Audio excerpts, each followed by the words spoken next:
Hey there, tonight we're diving into the festive world of Saturnalia, the ancient Roman holiday that lit the path to what we now call Christmas. What you're about to discover is the surprising revelry that once meant swapping roles with your slaves and wearing your toga backwards. If these stories help you unwind, I'd love a quick like or subscribe, but only if they're genuinely working for you. I'm curious where in the world you're listening from, so drop your location and local time in the comments. It's amazing seeing our little community span the globe through these historical tales.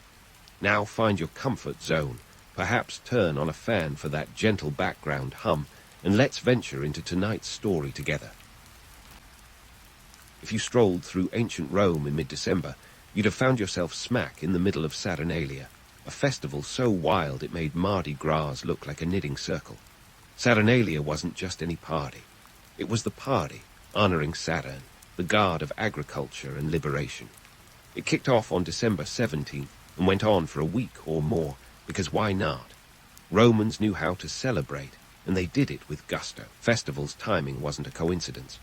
As the days grew shorter and the chill crept into Roman villas, Saturnalia arrived like a much-needed antidote to the winter blues. It was a time to throw off the shackles of routine and indulge in merriment. Think of it as the ancient version of out with the old, in with the new, with a lot more toga-clad revelry. It was all about chaos and role reversals, where slaves became masters, and masters, well, they got a taste of humility. For a few precious days, society turned upside down, and everyone got in on the act. During Saturnalia, the concept of business as usual was tossed out the window. Shops closed, schools were out, and courts took a break. Everyone was too busy partying to worry about pesky things like commerce and justice. In fact, the economic impact was significant. With markets temporarily shut down, the usual hustle and bustle of trade paused, and people focused on spending rather than earning. It was a time when generosity reigned supreme, and gifts were exchanged with gleeful abandon. Saturnalia was a social pressure valve, where the rigidity of Roman hierarchy loosened its grip. Slaves, who usually bore the brunt of societal oppression, were given the rare chance to relax and even mock their masters. Masters, meanwhile, played along, serving meals to their servants and pretending, for a fleeting moment, that the social order didn't exist. This role reversal was both a humorous spectacle and a poignant reminder of the power dynamics at play in everyday life. Of course, not everyone was thrilled with the chaos. The Roman elite often grumbled about the disruption, much like your grumpy neighbor complaining about fireworks on New Year's Eve. But even they couldn't resist the infectious atmosphere. Saturnalia was a cultural juggernaut, and its influence extended far beyond just a few days of revelry. It was a festival that celebrated the breaking of boundaries, a symbolic gesture of freedom that resonated deeply in a society built on rigid social structures. Now, let's not romanticize this too much. While the idea of role reversals and unrestrained celebration sounds liberating, it was also a stark reminder of the daily inequities that plagued Roman society. Slaves returned to their servitude once the festivities ended, and the temporary freedoms evaporated like the morning mist. Saturnalia was an escape, not a revolution. It was a time to revel in the fantasy of equality, even if reality was waiting just around the corner. As for the rituals, they were as varied as they were colorful. From the lighting of candles to symbolize the return of light to the world, to the raucous feasting and public gambling, Saturnalia was a sensory overload.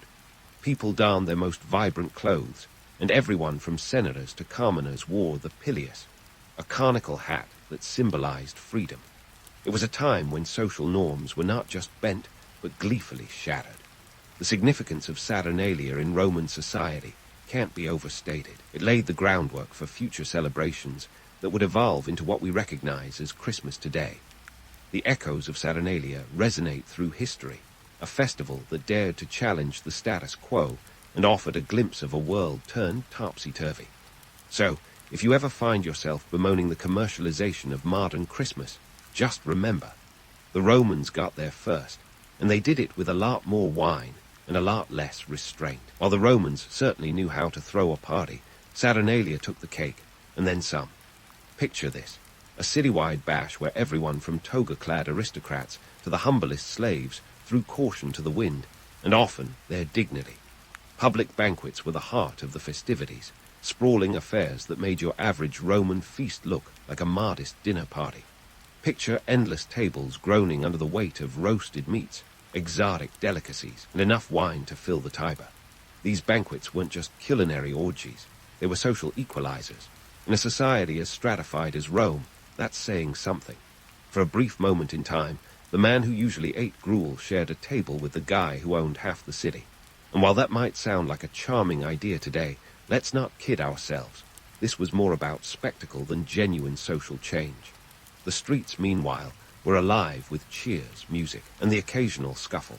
Think of it as a mashup of New Orleans Mardi Gras and a particularly raucous college town on game day. Gambling was not just allowed but encouraged, a curious nod to fate at a time when the stakes were literally life and death for many Romans. Dice flew, coins clinked, and fortunes changed in an instant. But let's talk about one of Saturnalia's most endearing and potentially headache-inducing traditions: gift-giving. Far from the neatly wrapped boxes under a modern Christmas tree, Roman gifts ranged from the modest to the absurd. Wax tapers and clay figurines were popular, but so were more extravagant offerings like precious jewelry or even livestock. Just imagine explaining to your spouse why you came home with a live goat instead of a necklace. Financial strain, you bet. The pressure to give the perfect gift was as real then as it is now. In fact, it's said that some Romans spent an entire month's wages or more on presents. Considering that a Roman soldier earned about 225 denarii per year, that's not chump change. If you think holiday shopping is stressful now, try doing it in a toga navigating throngs of rowdy revelers with limited sharp hours. The economic ripple effects were significant. While the wealthy could afford to splurge without a second thought, for the average Roman, Saturnalia was a financial tightrope walk. It was a time when social leverage played a critical role. A well-chosen gift could curry favor with a superior or cement alliances with equals. Conversely, a thoughtless or stingy gift could earn you a reputation more tarnished than a tarnished brass coin. Romans, ever resourceful, spun this financial burden into opportunities for social maneuvering. They became masters of the calculated gesture, wrapping social currency in colorful trappings. Gift exchanges were less about the items themselves and more about the relationships they symbolized. In many ways, this aspect of Saturnalia is one of the festival's most enduring legacies, a precursor to the intricate social dance of modern holiday giving. And let's not forget the humor. Oh, the Romans knew how to laugh, and at Saturnalia, everything was fair game. Satirical poems and bawdy songs filled the air, poking fun at everyone from politicians to the guards themselves. The era's equivalent of stand-up comedy, these performances were a chance to cut loose and thumb noses at authority, if only for a few days. It was a reminder that even in a society as rigid as Rome, laughter was a universal language. In the end, Saturnalia was a double-edged sword, a joyful celebration that also laid bare the societal divides it temporarily bridged. It offered a tantalizing glimpse of a world turned upside down, while simultaneously reinforcing the status quo once the last cup was drained and the final laugh had faded into the night. The festival was as much about what it concealed as what it revealed, a vivid tableau of human nature in all its complexity, where the line between extravagance and necessity blurred like wine in a goblet. So, next time you find yourself grumbling about the holiday frenzy, remember, the Romans did it first, and they did it with a flair that would make even the most festive modern celebration seem like a subdued soiree. Saturnalia was a time of paradoxes, where chaos was embraced and order was temporarily suspended. It was a moment in history when the ordinary became extraordinary, and the extraordinary, well, that was just another day in the life of ancient Rome. Speaking of paradoxes, let's dive into how Saturnalia wasn't just an excuse for Romans to party like rock stars, but also a crafty tool wielded by emperors to maintain their grip on power. You see, Saturnalia was like the Swiss Army knife of festivals, part celebration, part political chess match. The emperors of Rome were no fools. They knew how to play this festival to their advantage, like seasoned poker players with a royal flush. For starters, during Saturnalia, everyone was supposed to be equal. That meant the rich and powerful had to rub shoulders with the everyday plebeians and gasp, even their slaves. But don't be fooled by the toga-clad cumbear. This temporary equality was a clever way for emperors to remind everyone who really held the leash. By allowing this brief illusion of freedom, they maintained control, ensuring the masses got just enough taste of liberty to keep them from revolting the rest of the year. It was like giving a kid a sip of soda and telling them it's all they'll ever need. Let's talk about one of the most notorious emperors, Nero. Nero. If there ever was a Roman emperor who knew how to exploit Saturnalia to the hilt, it was him. Picture Nero lounging in his palace, tossing coins to the public like a game show host giving away prizes. Sure, it was all in the spirit of Saturnalia, but it was also a strategic move to curry favor with the populace. Nero understood the power of a good publicity stunt better than any modern-day celebrity. He used Saturnalia to bolster his image among the common folk, ensuring they were too busy enjoying the festivities to notice his more, shall we say, despotic tendencies. But it wasn't just about throwing coins and hosting lavish banquets. Saturnalia was also a time for emperors to showcase their piety and commitment to traditional Roman religious practices. By participating in the religious aspects of the festival, emperors could position themselves as the ultimate civic and religious leaders. This wasn't just about wearing the right robes and offering the right sacrifices. It was a carefully choreographed performance designed to reinforce the emperor's divine right to rule. After all, nothing says, "I'm the chosen one," like leading a city in worshipping the gods. Of course, let's not kid ourselves. Saturnalia was far from a utopia. For every story of merriment and role reversal, there was a harsher reality lurking beneath the surface. The romanticized view of Saturnalia is a bit like looking at a shiny penny and ignoring the grime on the other side. Sure, masters served their slaves, but once the festival ended, it was back to the grind. The societal structures that Saturnalia temporarily upended were as solid as the Roman roads, and the festival's brief respite was more about reinforcing those structures than dismantling them. And then there were the economic implications. While the wealthy could treat Saturnalia as a time to indulge, the financial strain on the average Roman citizen was about as welcome as a toga malfunction in the middle of the forum. The pressure to participate in the extravagance of gift-giving and feasting could leave a family's finances as brittle as a Roman clay pot. In a society where status was everything, failing to keep up with the festive Joneses could spell social doom. The festival's economic impact was a double-edged sword, boosting the economy in some sectors while bleeding others dry. Let's not forget the darker side of Saturnalia's influence on Roman politics. Emperors and senators alike used the festival as a time to push through unpopular measures, while the populace was distracted by the festivities. It was political sleight of hand at its finest. Imagine trying to slip a new tax past a distracted populace more concerned with their next cup of mulled wine than the latest legislative measures. It's like a magician telling you to watch the dancing hand while the other hand picks your pocket. In terms of broader religious practices, Saturnalia was a microcosm of Roman life, an intricate dance between the sacred and the profane. Sure, the festival had its religious roots with rites and rituals dedicated to Saturn, but it was also a reflection of a society that knew how to blur the lines between devotion and debauchery. Romans could pray in the morning and party in the afternoon, and somehow it all seemed to make sense, at least to them. Yet, the biggest myth we need to bust is the notion that Saturnalia was a purely egalitarian celebration of joy and freedom. In reality, it was a carefully controlled release valve, a chance for the Roman elite to let the people blow off steam while keeping a firm hand on the wheel. The temporary liberties of Saturnalia served as a reminder of the chains that bound Roman society the other 358 days of the year. Freedom, it seemed, was just another performance in the grand theater of Roman life. In the end, Saturnalia was a festival of contrasts, a seductive blend of illusion and reality, where the ordinary Roman could dream of a world turned upside down, all while knowing full well that the status quo was just around the corner. It was a celebration that highlighted the best and worst of Roman society, a testament to human nature in all its complexity.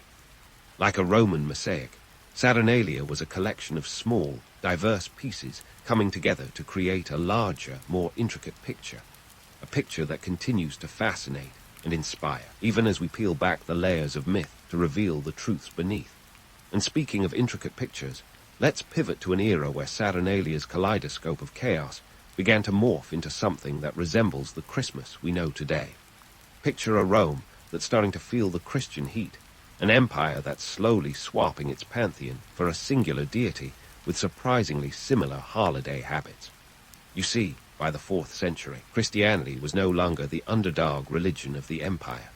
Thanks to some strategic divine branding and a few key historical figures, it was on its way to becoming Rome's headliner. Enter Emperor Constantine, the rock star of religious reform. Constantine's conversion to Christianity in 312 CE wasn't just a personal epiphany. It was a seismic shift that reverberated through the empire, like dropping a boulder into a Roman bath. Now, let's not kid ourselves. Constantine didn't flip a switch and suddenly make Rome a Christian utopia. This was a gradual, politically charged transformation that would make any modern campaign strategist proud. Part of this transformation was about rebranding existing festivals, and Saturnalia was ripe for a makeover. Here's where things get interesting. By the mid-4th century, Christian leaders, ever the pragmatists, saw a golden opportunity in Saturnalia. After all, why reinvent the wheel when you can just slap a new set of hubcaps on it? The timing of Saturnalia, with its late December festivities, conveniently dovetailed with the Church's desire to celebrate the birth of Christ. The decision to mark December 25th as Jesus' birthday wasn't based on any historical birth certificate. Nope, it was more about theological symbolism tied to the winter solstice, and of course, a savvy bit of cultural assimilation. And so, the celebration of Christmas was placed smack dab in the middle of familiar festivities. It was a shrewd move, like sneaking vegetables into a kid's favorite dish. Only instead of spinach in mac and cheese, it was a new religious narrative in the heart of pagan revelry. This was the time when the Christ Mass began to take root, a blend of old and new that would eventually grow into Christmas. But wait, there's more. Remember those Saturnalian gifts? Well, they didn't vanish with the dawn of Christianity. Instead, they evolved. The tradition of gift-giving was too popular to toss out with the pagan bathwater. Instead, it was reimagined within a Christian framework. The modest wax tapers and clay figurines of Saturnalia morphed into tokens of goodwill and charity, aligning perfectly with Christian virtues of gift-giving as a reflection of God's ultimate gift, Jesus himself. Talk about a divine regifting. Yet, not everyone was on board with this fusion. Some early church fathers grumbled about the lingering paganism, much like a parent scolding a child for sneaking cookies before dinner. They were wary of the old custom's seductive appeal, concerned that the new Christian celebrations might be overshadowed by bacchanalian echoes. But practicality prevailed, as clergy recognized that outright bans would likely do more harm than good. Instead, they opted for a gradual Christianization of the old ways, ensuring a smoother transition for the masses. Now, let's add a dash of political seasoning. The conversion of Saturnalia into Christmas wasn't just about religious harmony. It was also a shrewd political maneuver. By aligning Christian celebrations with popular pagan festivals, Roman emperors could stabilize their rule and unify the empire under a single religious banner. It was a bit like getting everyone to sing the same song at karaoke, a cacophony of voices suddenly harmonizing. The role of key figures in this cultural transition can't be overstated. Take Pope Julius I, who around 350 CE officially declared December 25th as the date for celebrating Christ's birth. This wasn't just a pastoral decision. It was a strategic play to consolidate the Church's influence and bring order to a religiously diverse empire. Julius understood the power of unifying symbols, and what better symbol than a shared holiday? As Rome's religious landscape shifted, so did its social fabric. The Christianization of Saturnalia marked the dawn of a new cultural epoch, where old and new coalesced into something uniquely Roman. It was a testament to the adaptability of traditions and the enduring human desire for celebration, a reflection of the ubiquitous need to find light in the darkest of seasons. So, next time you hang a stocking or swap gifts under the twinkling lights, remember, the Romans did it first, and they did it with a flair for reinvention that would make even the savviest modern marketer nod in appreciation. Saturnalia's transformation into Christmas is a story of cultural evolution, a reminder that the past is never truly past, but rather a prologue to the present. And as we deck the halls and raise a glass to the season, we're partaking in a legacy that's as rich and complex as a Roman feast, a testament to the power of tradition to transcend time and place. And so, as we don our Santa hats and dive headfirst into a sea of eggnog and twinkle lights, it's worth pondering the echoes of Saturnalia that still reverberate through our modern holiday traditions. Sure, the Romans might not have had inflatable reindeer or Cyber Monday sales, but they knew a thing or two about turning the bleak midwinter into a rollicking festival of warmth and cheer. Let's start with the festive spirit. Saturnalia was all about blowing off steam, a social reset button that let Romans indulge in merriment while the world outside seemed to shrink under winter's chill. Today, our holiday season carries that same torch, casting a glow of community and connection in the darkest days of the year. Just think about the office parties, family gatherings, and even the obligatory awkward meetups with those distant relatives you only ever see when there's a turkey involved.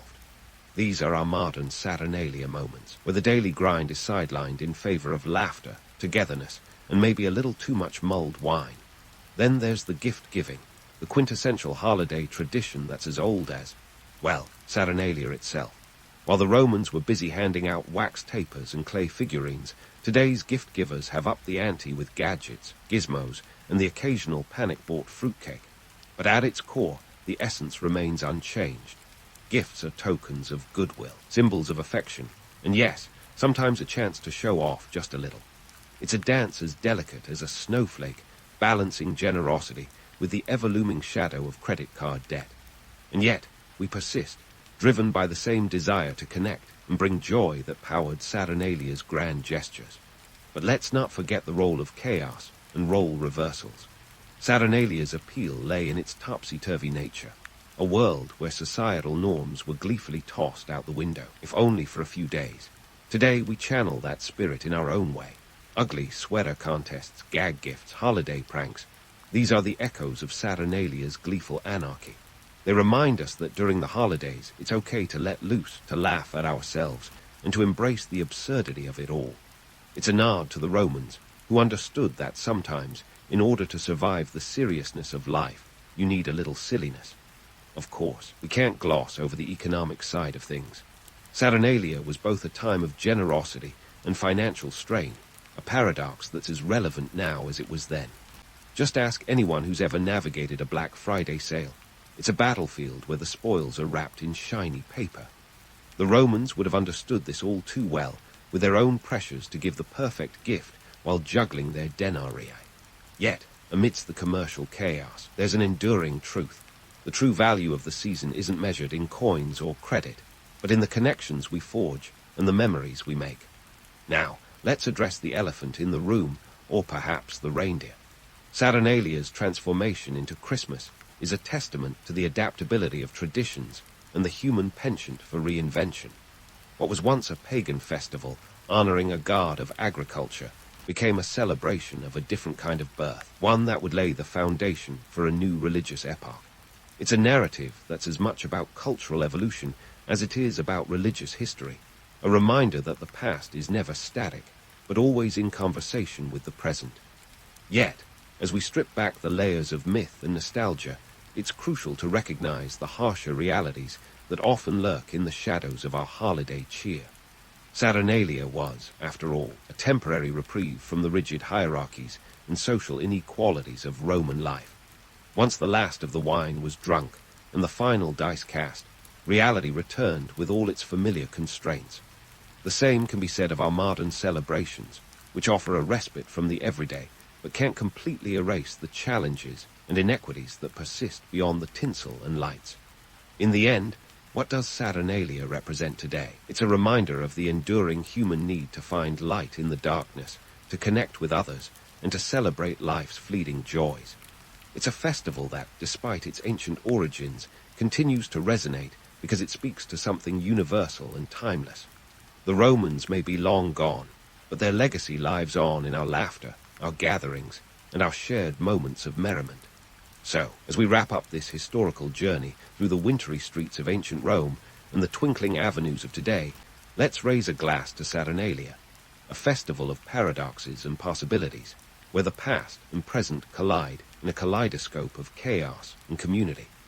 It's a testament to the power of tradition to transcend time, to evolve while remaining rooted in the same fundamental human desires. And as we look to the future, let's carry forward the spirit of Saturnalia, a spirit that invites us to embrace the season with open hearts, a touch of irreverence, and a whole lot of joy. Cheers to that. If you've ever thought your family gatherings were a bit chaotic, just wait until you hear about the ancient Egyptian pantheon. We're talking more drama than a reality TV show set at a Thanksgiving dinner. The gods of Egypt were like an extended family reunion where everyone had a title, a job, and an opinion on how the cosmos should run. They were the original influencers of the divine world. Take Ra, for instance. He wasn't just the sun god. He was the sun god who had to roll the sun across the sky every single day. Talk about a daily grind. Ra was like the workaholic uncle who couldn't take a day off because, quite literally, the world depended on him. His role was crucial in maintaining the cosmic order, or Ma'at, a principle that kept everything from the Nile's floods to the pharaoh's reign in check.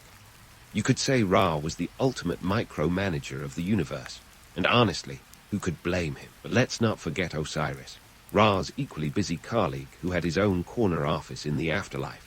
As the god of the dead, Osiris had a more laid-back vibe, once you got past the whole being murdered by your brother thing. Osiris's story is a family drama for the ages. His brother Set, in a fit of jealousy that would make any soap opera villain proud, chopped him into pieces and scattered them across Egypt. But wait, it gets better.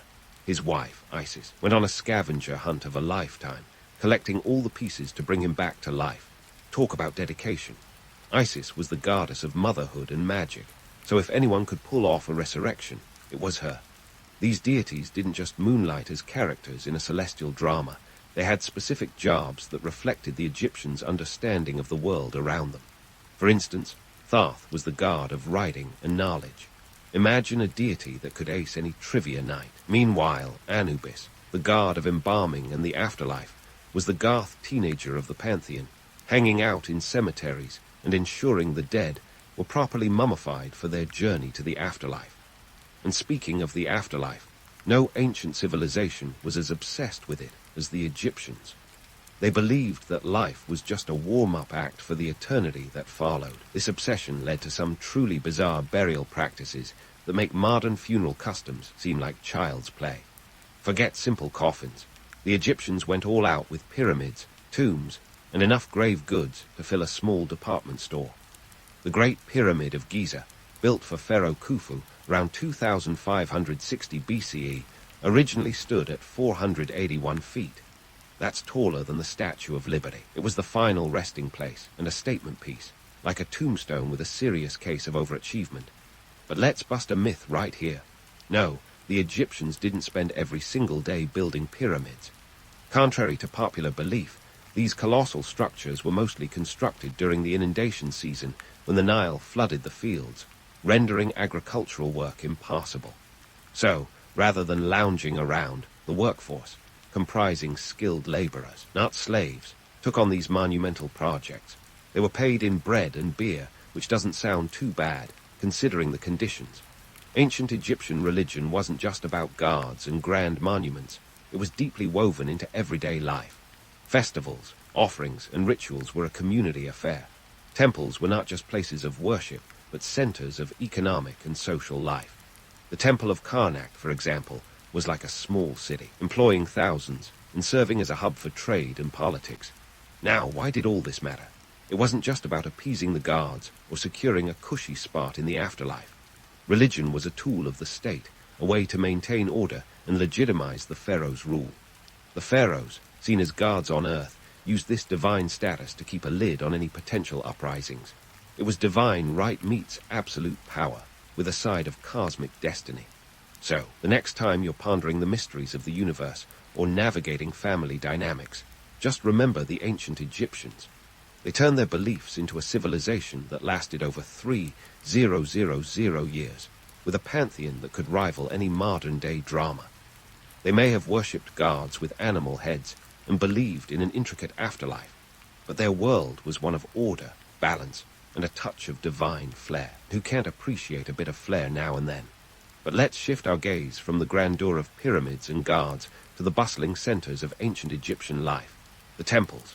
Forget any ideas of simple sacred spaces. These were the Versailles of the ancient world, sprawling complexes that could give today's megamalls a run for their money. Take the Temple of Karnak in Thebes. Imagine a complex the size of about 60 football fields, complete with hypo-style halls, massive columns, and more hieroglyphs than a teenager's text messages. These temples weren't just about spiritual enlightenment. They were the beating hearts of economic and political power. Picture them as Wall Street meets Vatican City, with a dash of ancient Egypt's unique flair. They were staffed by an army of priests, scribes, and workers who managed everything from religious rites to the temple's agricultural estates. Yes, you heard that right. Temples were landowners, and not in the small-time landlord kind of way. They owned vast tracts of land, producing grain, cattle, and other goods that kept the temple and the state coffers overflowing. Let's talk numbers. Some estimates suggest that temple complexes controlled up to a third of Egypt's arable land during the New Kingdom period. That's a chunk of real estate that would make even modern-day realtors swoon. This land wasn't just for show. It was meticulously managed to ensure a steady supply of offerings to the gods, as well as to support the temple staff and their families. Think of it as divine profit-sharing. Now, all this temple grandeur came with a price tag, and it wasn't cheap. Keeping the gods happy demanded an impressive array of offerings: gold, livestock, grain, and incense by the ton. Temples were like the ultimate subscription service, with a never-ending need for renewal and restocking, and the economy behind it. Let's just say that ancient Egypt's GDP had a significant divine expenditure line item. In fact, during certain festivals, temples could go through thousands of loaves of bread and jugs of beer. If there was ever a divine party worth crashing, this was it. But who was running this divine show? Enter the priesthood, the ancient world's equivalent of corporate executives.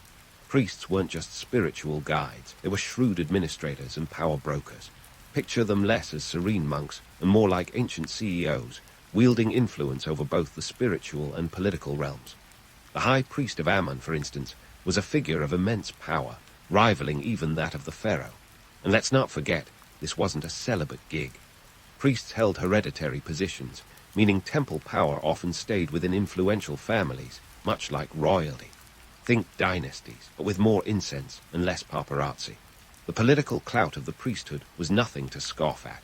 When a pharaoh ascended the throne, securing the loyalty of the temples was as crucial as any military campaign. Temples could make or break a ruler's reputation, using their influence to sway popular opinion. It was a delicate dance of power, with plenty of room for intrigue and backroom deals. Who needs Game of Thrones when you've got ancient Egypt? Of course, with great power comes great opportunities for corruption. Some priests were known to skim a little off the top, diverting temple resources to fund their own agendas. It's a tale as old as time. Where there's wealth and influence, there's always a chance for a side hustle. But the bigger picture here is the symbiotic relationship between religion and politics, a partnership that kept Egypt stable for millennia. The pharaohs and the priesthood were two sides of the same coin, each reinforcing the other's authority in a cosmic power play. As for the everyday Egyptian, temples were more than places of worship. They were community centers, banks, and even hospitals. They provided services and support that were essential to daily life.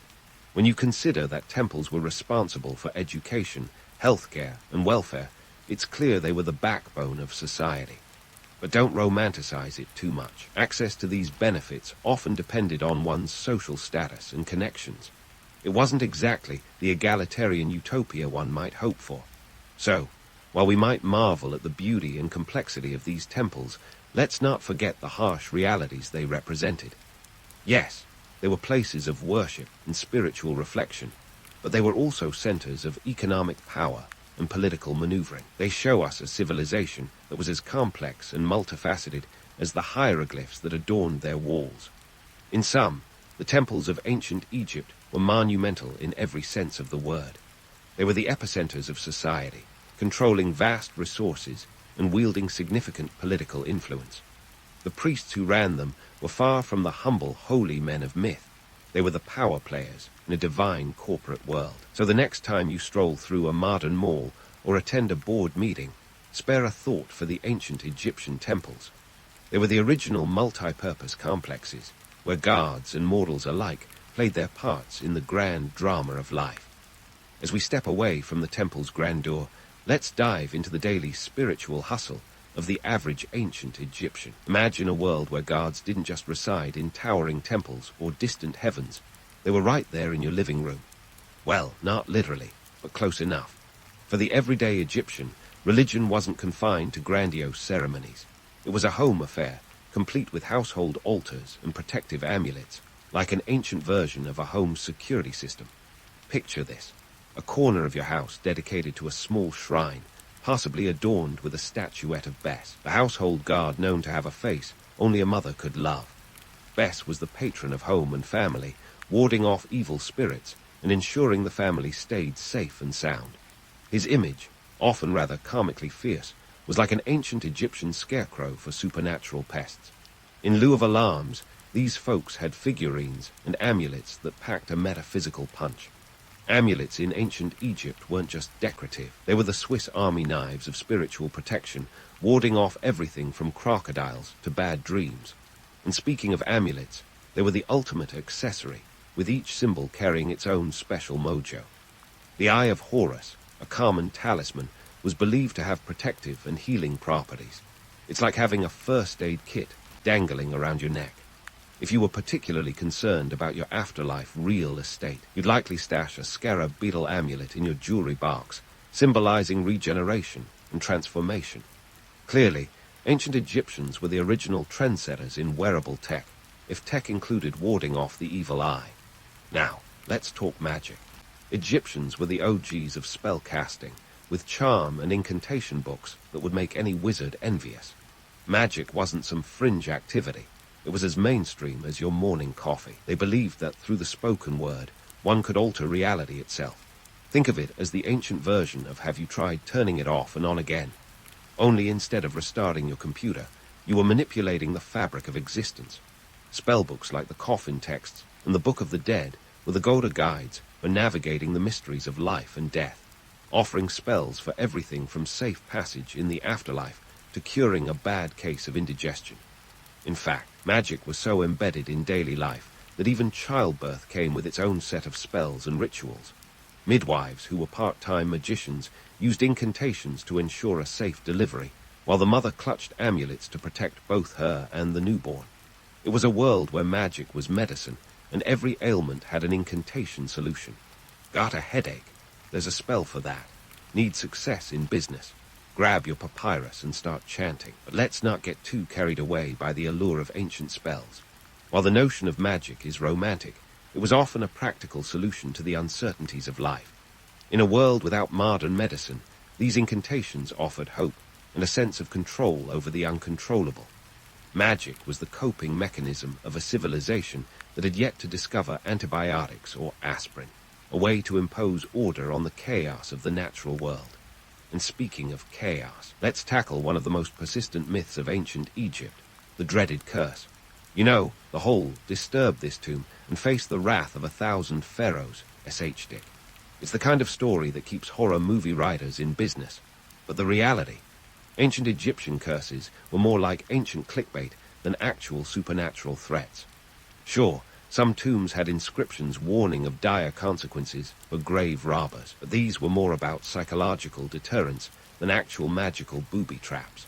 The famous Curse of the Pharaohs is mostly the product of Western imagination, fueled by sensationalist reports after the discovery of Tutankhamun's tomb in 1922. You think Lord Carnarvon's sudden death shortly after the tomb's opening would confirm the curse, but it turns out he died from an infected mosquito bite. Not exactly a mystical end. In truth, curses in ancient Egypt were a mix of legal warning and theatrical scare tactic, meant to protect the deceased's eternal rest from those with sticky fingers. Yet, while the romantic notion of mummies rising from their sarcophagi to exact revenge makes for great storytelling, the practical reality was far more mundane. Tomb builders and owners went to great lengths to secure their eternal homes, employing false doors, secret chambers, and yes, inscriptions warning of divine retribution. It was less about summoning supernatural guardians, and more about human nature's penchant for trespassing and thievery. So, while we might enjoy the spine-tingling thrill of a good curse story, it's worth remembering that the true magic of ancient Egypt lay in its ability to blend the practical with the mystical, the mundane with the divine. The Egyptians lived in a world where the spiritual and the physical were intertwined, where magic served as both a comfort and a tool, and where the gods were as close as your next-door neighbor. In essence, ancient Egyptian religion was less about grandiose displays and more about the everyday. It was woven into the fabric of life, providing a framework for understanding the world and one's place within it. Whether through amulets, spells, or the occasional curse, the Egyptians sought to create a sense of order in a universe that could be as unpredictable as the annual Nile floods. And in that quest for balance, they left a legacy that continues to fascinate and mystify us to this day. As we continue to unravel the intricate tapestry of ancient Egyptian life, let's keep our eyes peeled for the next chapter. There's still much to explore, from the rituals of life and death to the ever-evolving relationship between the state and the spiritual realm. So stay tuned, because the sands of time have yet to reveal all their secrets. So, as we dig deeper into the sands of ancient Egyptian beliefs, we encounter something that's essentially the afterlife's greatest hits album, the Egyptian Book of the Dead. Not exactly your typical light reading, but in the world of papyrus scrolls, it was an absolute chart-topper. This wasn't just a manual for the recently deceased. It was a full-blown guidebook to navigating the celestial bureaucracy of the afterlife. Think of it as the ancient Egyptian version of a travel guide, but instead of tips on where to find the best falafel, it offered spells to help you avoid getting devoured by a crocodile-headed monster. The Book of the Dead, or to use its less catchy original name, the Book of Coming Forth by Day, was an evolving collection of spells, charms, and incantations. It was like the ultimate cheat sheet for immortality, promising to help the deceased secure a VIP pass to the Field of Reeds, Egypt's version of heaven. But let's not sugarcoat it. Getting there wasn't exactly a walk in the park. The afterlife had a dress code stricter than any exclusive club, and the Book of the Dead was your RSVP. Now, let's talk about its supposed moral code. The heart of the matter was the weighing of the heart ceremony, where your heart, thought to be the seat of emotion and intellect, was weighed against the feather of Mart, the goddess of truth and justice. If your heart was lighter or equal in weight, congrats. You were deemed pure and could proceed to eternal bliss. But if it weighed more, you'd be gobbled up by Amit, a beast with a taste for the morally bankrupt. Yikes. But here's the kicker. The moral code wasn't exactly a universal human rights declaration. It was more like an ancient bureaucratic checklist. The Book of the Dead included a series of negative confessions, a list of bad deeds you proclaimed not to have done. Imagine ticking off boxes like, I have not stolen, or I have not made anyone cry. It was less about personal moral fiber and more about knowing how to work the system. It was the ancient equivalent of declaring, I have not cheated on my taxes, while hoping the cosmic IRS didn't audit your soul. And let's not ignore the economics of the afterlife. This journey wasn't an all-expenses-paid cruise. To ensure your safe passage, you'd need a personalized Book of the Dead, which was about as accessible as a luxury item in today's market. These scrolls were custom-made to fit the buyer's status and wealth, and prices varied accordingly. Only the wealthy could afford the deluxe package, complete with full illustrations and top-notch spells. For the ordinary Joe, it was more like a no-frills edition, still effective, just less fancy. In fact, a well-outfitted journey to the afterlife could cost as much as a small house, a sobering reminder that even in death, the economic divide remained. Rites, tombs, and grave goods were all part of the package, and woe betide anyone who skimped on the essentials. The process was an economic juggernaut, with scribes, artisans, and priests all cashing in on the afterlife's booming business. It's like the ancient version of planning a wedding, only instead of worrying about seating arrangements, you were concerned about eternal damnation. The Book of the Dead wasn't just a spiritual tool. It was a reflection of the social and economic structures of ancient Egypt. It underscored the idea that morality was as much about resource management as it was about ethical behavior. The rich could afford more elaborate protections, while the poor had to make do with what they could scrounge together. It was a cosmic hustle, a testament to the enduring human concern over life, death, and the great beyond. Yet, Despite its transactional nature, the Book of the Dead offered a glimpse into the Egyptians' deep-seated beliefs about justice and morality. It was a culture that valued truth, order, and balance, a society that saw the afterlife as a continuation of one's earthly existence. And in a world where chaos loomed at every corner, the Book of the Dead provided a sense of control, a map to guide the soul through eternity's uncertainties. So, as we leaf through this ancient bestseller, let's remember that while the Egyptians might have had their quirks and complexities, their quest for immortality and moral order is a theme that continues to resonate. It's a reminder of our own obsessions with legacy and the lengths we'll go to secure our place in the cosmos. And as we prepare to dive into the next chapter of this story, let's keep in mind that the sands of time are full of surprises, waiting to be uncovered. Stay tuned, because the afterlife's final chapter is far from written. As we prepare to dive into the next chapter of this story, let's remember that the sands of time are full of surprises, waiting to be uncovered. Speaking of surprises, let's shift our gaze from the celestial to the geopolitical stage. You might think the ancient Egyptians were so busy managing their cosmic balance sheets and afterlife escapades that they hardly noticed the world outside their borders. But spoiler alert, external forces had a knack for crashing the cosmic party. Enter the foreign conquerors, stage left. Egypt's illustrious civilization, with its god kings and monumental architecture, wasn't immune to the age-old saga of conquer and be conquered. Around 332 BCE, Alexander the Great swaggered into Egypt with all the subtlety of a rock star on tour. The Macedonian conqueror was taken aback by Egypt's spiritual smorgasbord and decided to play the role of pharaoh, complete with the requisite divine endorsement. Talk about blending into the local culture. Alexander's successors, the Ptolemies, took this cultural appropriation to the next level. They were the ultimate history buffs, reviving ancient religious practices and even adding a Greek twist. Ever heard of the god Serapis? A divine concoction blending Egyptian and Hellenistic elements, a testament to the Ptolemies' flair for fusion cuisine of the spiritual variety. The Greeks were so enamored with Egypt's mystique that they didn't just adopt it, they marinated in it, creating a cultural stew that simmered for centuries. But the Ptolemies' reign was less of a harmonious symphony, and more like a centuries-long jam session with increasingly off-key notes.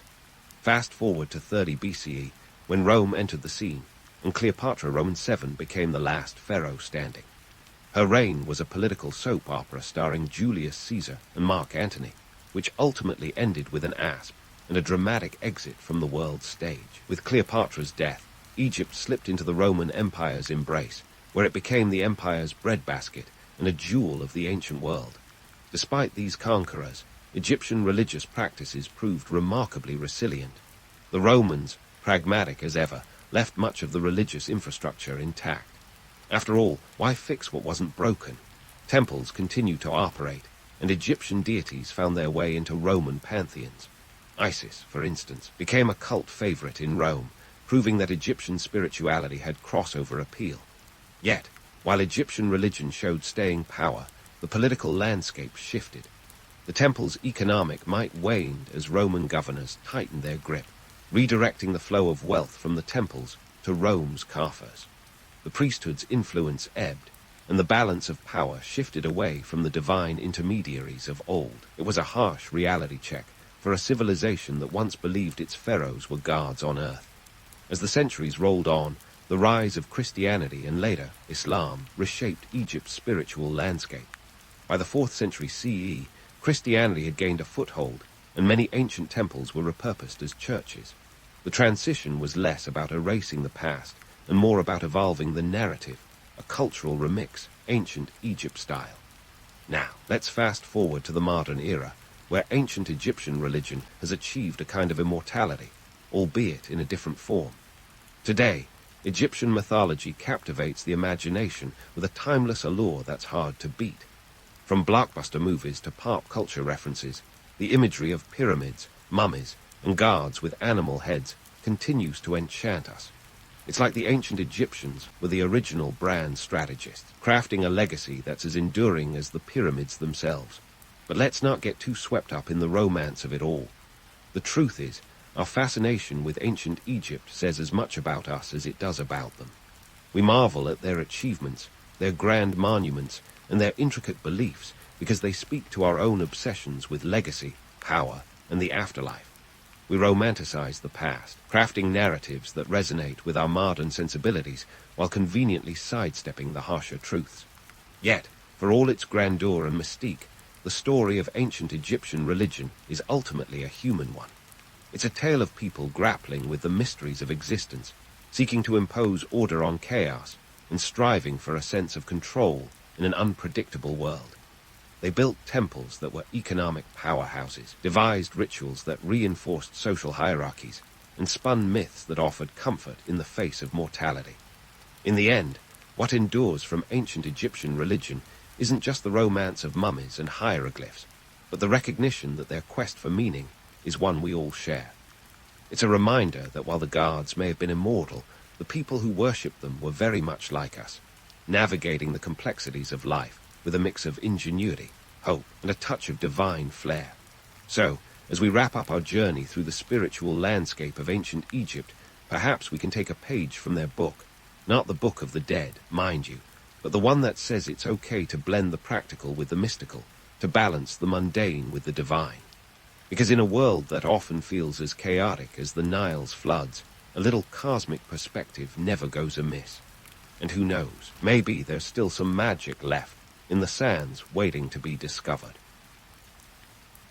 In the sun-drenched kingdom of Macedonia, young Alexander was less a prince and more a sponge for wisdom, absorbing every drop of knowledge thrown his way. Born in 356 BC, he was the son of King Philip Roman II, a man who could sell sand to a beach and still demand a tip. Philip was no slouch. He reformed the Macedonian army into a fearsome machine that could chew up Greek city-states for breakfast, but he knew his son needed more than just a crash course in sword swinging and horse riding. Enter Aristotle, the philosopher with a beard as long as his list of theories. Picture this: Aristotle, arguably the brainiest man of his time, tasked with molding the mind of a boy destined for greatness, or at least a lot of busts in museums. Alexander's education wasn't your typical sit down, shut up, and memorize affair. Oh no, Aristotle took it up a notch, teaching him everything from ethics to politics, and even some proto-science. They didn't just talk philosophy either. Aristotle introduced Alexander to Homer, whose epic tales of heroism and glory would become the young prince's bedtime stories. It said that Alexander slept with a copy of the Iliad under his pillow, right next to his dagger. Talk about a bedtime routine with a mix of literary inspiration and a dash of danger. But let's not get too carried away with the romantic notion of a philosopher prince. Alexander's education was as much about hard knocks as it was about high-minded ideals. His father Philip wasn't exactly a gentle soul. This was a man who lost an eye in battle and probably thought of it as a minor inconvenience.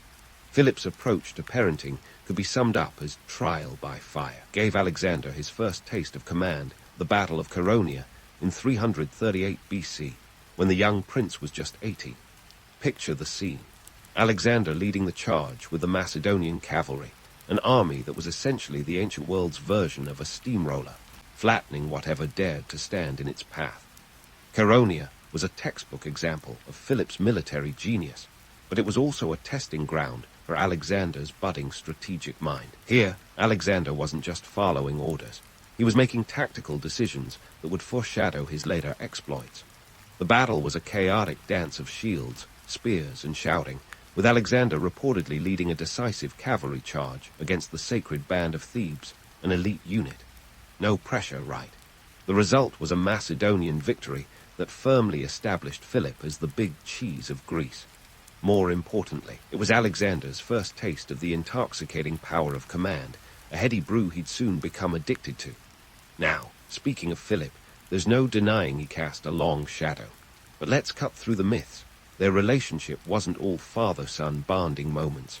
Philip had a habit of marrying different women for political alliances, which made the Macedonian court a bit of a soap opera. Alexander's mother, Olympias, was a formidable character in her own right. Think Cersei Lannister with a touch of Medea. She was fiercely protective of her son, and some say she even suggested Alexander had divine parentage. A little over the top, perhaps, but it's the kind of story that sticks. Philip's influence on Alexander was undeniable, but it wasn't always rosy.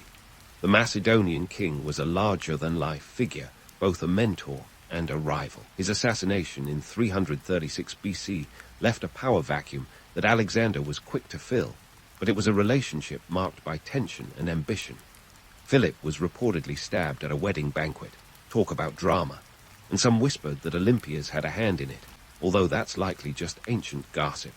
Regardless, Philip's death was a turning point, launching Alexander into the role he seemed destined for. With his father gone and the throne his, Alexander was ready to step out of the shadow and into the blinding spotlight of history. Armed with Aristotle's teachings and Philip's warrior ethos, he was a unique blend of brains and brawn. His upbringing had been a cocktail of Greek philosophy and Macedonian martial culture, a mix that would shape his approach to leadership. He was no mere conqueror. He was a strategist, a thinker, and sometimes a bit of a megalomaniac, but that's a story for another day. So, as the curtain rises on Alexander's life, we see a young man who had already tasted victory, felt the sting of ambition, and was ready to march into the annals of history. The stage was set, the players were in place, and the world was about to witness the rise of one of its most legendary figures. But remember, legends have a knack for glossing over the messy bits, and Alexander's story is no exception. As we delve deeper, we'll find that the truth is often stranger and more interesting than the myths. As Alexander stepped onto the throne at the tender age of 20, the air was thick with the aroma of ambition, intrigue, and the occasional whiff of betrayal. The Macedonian court was no place for the faint-hearted. It was more Game of Thrones than Downton Abbey. With Philip gone, Alexander had to navigate this treacherous sea of palace politics and familial drama faster than you can say divine right. His ascension wasn't just a matter of sliding into his dad's throne.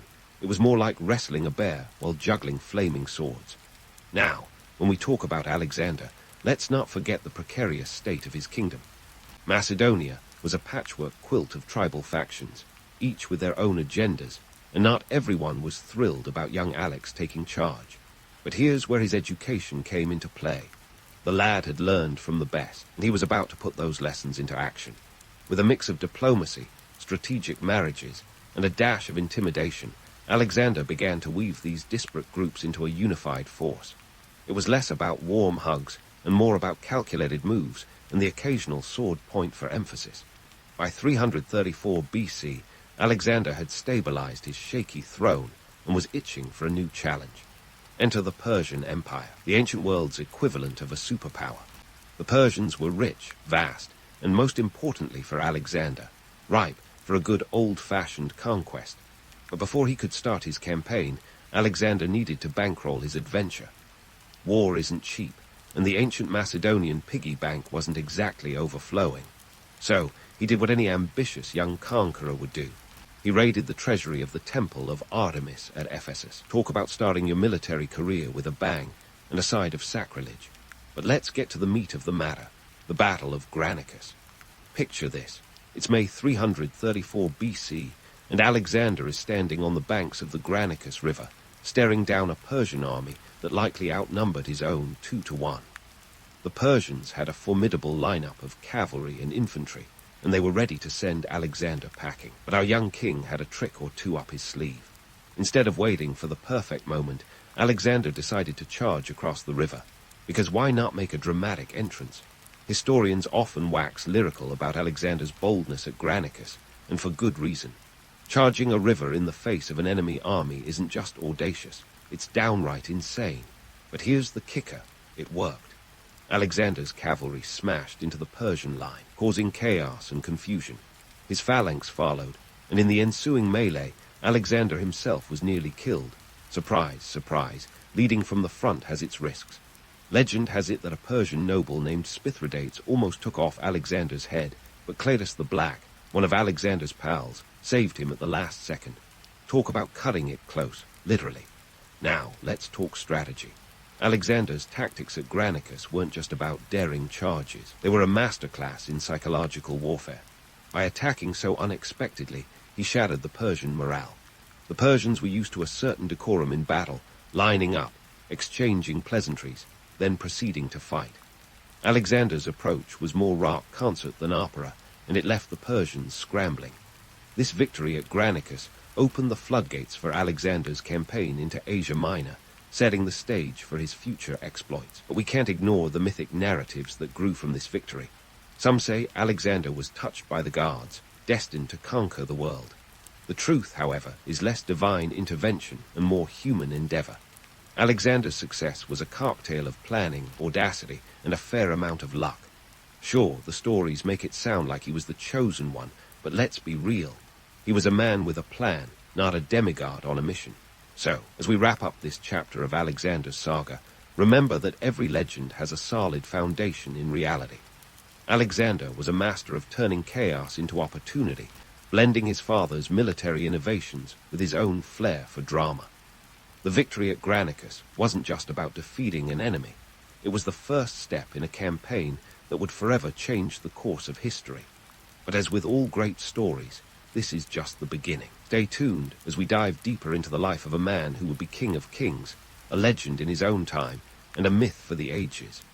As the dust of Granicus settled, Alexander wasn't about to rest on his laurels, or his horse, for that matter. Nope, he had bigger fish to fry, and that fish's name was Darius Roman III, the reigning monarch of Persia. Darius was the kind of king who thought he could handle this Macedonian upstart by sheer force of numbers. Spoiler alert. He was about to learn that quantity doesn't always trump quality, especially when the opposition is a military prodigy with a flair for the dramatic. Now, fast forward to 333 BC, and we find our guy Alexander poised for another showdown, this time at Issus. Picture a narrow strip of land wedged between the mountains and the sea, perfect for a strategic bottleneck. Alexander must have been rubbing his hands together with glee, because this was the kind of terrain that leveled the playing field, or in this case, narrowed it. Darius, on the other hand, had brought along what can only be described as a small city's worth of soldiers. Reports suggest upwards of 100,000 men. Alexander's forces, meanwhile, numbered around 40,000. But hey, who's counting? The battle was a classic case of David versus Goliath. Only this time, David had a phalanx and a cavalry that moved like a well-oiled machine. Darius set up his army with the river Pinarus at their backs, a rookie mistake that Alexander would exploit with gusto. The Macedonian phalanx, those famous warriors armed with long spears called sarissas, larked shields, and advanced with a precision that would make a Swiss watch blush. Meanwhile, Alexander himself led the cavalry on a daring assault against the Persian left flank. In a move that would make any general proud, he saw the gap in Darius's line and went for it like a shark that smelled blood. Amid the chaos, Darius did what any self-respecting king would do when faced with imminent defeat. He turned tail and fled. Not exactly the leadership you'd expect from the supposed king of kings. This retreat not only handed Alexander a decisive victory, but also a treasure trove of riches and a host of Darius's family members left behind in the scramble. It was a PR disaster for Darius, and Alexander milked it for all it was worth, treating the Persian royal captives with respect and using them as a diplomatic tool to legitimize his conquest. Talk about catching more flies with honey, but let's not get carried away with the glory of it all. The reality of ancient warfare was brutal and bloody. Casualties at Issus were staggering, with thousands on both sides meeting their end in the melee. The battlefield would have been a horrific scene, a tapestry of chaos, noise, and the ever-present stench of death. Yet, in the annals of history, these grim details often get tucked away under the more glamorous headlines of victory and conquest. It's a reminder that the romanticized image of Alexander as a heroic conqueror often glosses over the grim reality of what it took to build an empire. Issus wasn't just a military triumph. It was an economic windfall. With Darius's treasure securely in his possession, Alexander suddenly found himself flush with cash. This wasn't just pocket change either.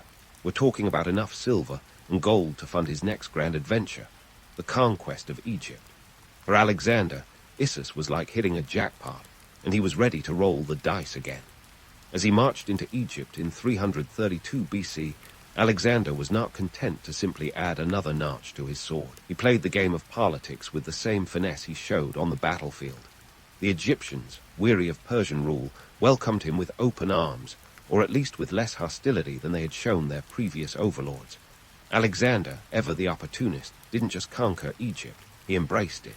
He visited the Oracle of Siwa, where the priests supposedly declared him the son of Zeus Ammon. Divine status. Check. The legend of Alexander the Great grew another layer, as stories spread of his godly lineage. Perfect PR for a man who was already larger than life. But let's pause for a dose of reality. The logistics of moving an army through hostile territory were mind-boggling. Imagine keeping tens of thousands of troops fed, armed, and motivated across vast distances. It wasn't just about marching in and planting a flag. It was a logistical nightmare. Roads had to be built, supply lines maintained, and local populations managed. Alexander's success in Egypt was as much about administration as it was about military might. In Egypt, Alexander founded the city of Alexandria, which would become one of the most famous cities of the ancient world. It wasn't just a military outpost, it was a statement of intent. Alexandria was destined to be a cultural and intellectual hub, a meeting place of East and West. It was a bold move, but one that showcased Alexander's vision of a blended empire, where Greek culture mingled with the local traditions. But let's not forget the economic implications of his conquests. Egypt was the breadbasket of the ancient world, a land of rich harvests and strategic ports. By controlling Egypt, Alexander didn't just gain a territory. He secured a massive boost to his empire's economy. The wealth of Egypt would fuel his future campaigns, providing the resources needed to maintain and expand his burgeoning empire. And then there's the propaganda. Alexander was a master of spin before spin doctors were even a thing. By portraying himself as a liberator rather than a conqueror, he won the hearts and minds of many in Egypt. The narrative of divine favor and destiny was carefully crafted, turning Alexander from a mere mortal into a living legend. The image of Alexander as a god king was not just good for morale. It was a powerful tool for maintaining control over a vast and diverse empire. Yet, beneath the shimmering surface of his divine persona lay the harsh realities of his rule. Alexander's campaigns were relentless, his ambitions insatiable. The toll on his men was immense, with many never returning home. The romanticized tales of glory often overshadowed the human cost of his conquests. The myth of Alexander the Great was as much about what was left unsaid as it was about his legendary feats. So, as we leave Alexander poised for his next great adventure, remember that his story is a tapestry of triumph and tragedy, of myth intertwined with reality. The Battle of Issus and the capture of Egypt were not just chapters in his epic saga. They were pivotal moments that shaped the course of history. As we continue to unravel the life of this extraordinary figure, keep in mind that the truth behind the legend is as riveting as any tale. Alexander's journey was far from over, and his legacy would continue to unfold in ways both grand and grim. Stay tuned as we delve deeper into the exploits of a man who defied empires, embraced divinity, and left a mark that echoes through the ages. And just like that, with Alexander basking in the limelight of his Egyptian success, it's time to shift our gaze to the siege of Tyre in 332 BC, a masterclass in determination, innovation, and a dash of ancient stubbornness. Now, Tyre wasn't just any city. It was the ancient equivalent of a fortress on steroids. Situated on an island with walls that seemed to kiss the sky, Tyre was a tough nut to crack. Alexander's challenge was straightforward in its complexity. How do you bring down a city that's half a mile offshore with walls as formidable as a fortress? For most, this would be a cue to pack it up and find an easier conquest. But Alexander wasn't most people. He decided to build a causeway, a massive undertaking that involved hauling tons of stone and earth into the sea until a land bridge connected the mainland to the island city. Talk about taking DIY to a whole new level. The construction of this mole, or causeway, was as much a feat of engineering as it was of military strategy. It stretched about 700 meters, and if ancient sources are to be believed, cost a small fortune in manpower and resources. Alexander had to keep his supply lines open, maintain the morale of his troops, and fend off Tyrian counterattacks, all while essentially building a bridge to nowhere until it was complete. Think of it as the world's first extreme home improvement project, only with more catapults and less HGTV charm. The Tyrians, meanwhile, weren't just sitting around sipping wine and watching the spectacle. They fought back with ingenuity that matched Alexander's. They set fire to the causeway, launched ships packed with flaming materials, and generally made life as difficult as possible for the Macedonians. Yet, here's where Alexander's relentless persistence came into play. He simply rebuilt and reinforced, transforming setbacks into stepping stones. Finally, after 7 months of relentless siege, the walls of Tyre were breached. Alexander's forces poured into the city in a flood of fury. The aftermath was brutal. Historians estimate that some 30,000 Tyrians were sold into slavery, a grim reminder of the harsh realities of ancient warfare. The fall of Tyre wasn't just a military victory, it was a psychological blow to the Persian Empire. It demonstrated that no fortress, no matter how impregnable it seemed, was safe from Alexander's reach. Economically, the capture of Tyre was a boon. The city was a hub of trade and wealth, and its addition to Alexander's growing empire not only expanded his territory, but also boosted his financial resources. More importantly, it cleared the way for his further advances into the Persian heartland, showing that Alexander was not just a conqueror, but a master of logistics and long-term planning. But before Alexander could enjoy his Tyrian triumph for too long, he had his eyes set on a much larger prize. The Battle of Gilgamesh in 331 BC, another epic showdown with Darius Roman III. If Issus was a warm-up gig, Gilgamesh was the main event. Picture a vast plain in modern-day Iraq, the perfect stage for one of history's most famous battles. Darius had learned some lessons from Issus, namely that underestimating Alexander was a bad idea. This time, he assembled a force that some sources claim numbered over 100,000, including war elephants and chariots outfitted with scythes, because nothing says intimidation like a mobile blender on wheels. Alexander, however, wasn't deterred. With a smaller army of about 47,000, he played the role of David to Darius's Goliath once again. But this wasn't just a repeat performance. Alexander had a new trick up his sleeve. He deployed his troops in a slanted formation, designed to draw the Persians into attacking his flanks and overstretching their own lines. It was a tactical gamble, but Alexander was all about high stakes. As the battle unfolded, the Persian scythed chariots charged, only to be deftly avoided by Alexander's nimble infantry. Meanwhile, the Macedonian cavalry, led by Alexander himself, because leading from the front was his signature move, punched through the Persian line like a hot knife through butter. Darius, ever the cautious tactician, once again found himself in the thick of chaos. And then, like déjà vu, he fled the battlefield, leaving his army to fend for themselves. The Persian ranks crumbled, and Alexander claimed another decisive victory. Gilgamesh was more than just a win. It was the knockout punch that staggered the Persian Empire. With Darius on the run, and the Persian capital cities within reach, Alexander's victory at Gilgamesh marked a turning point.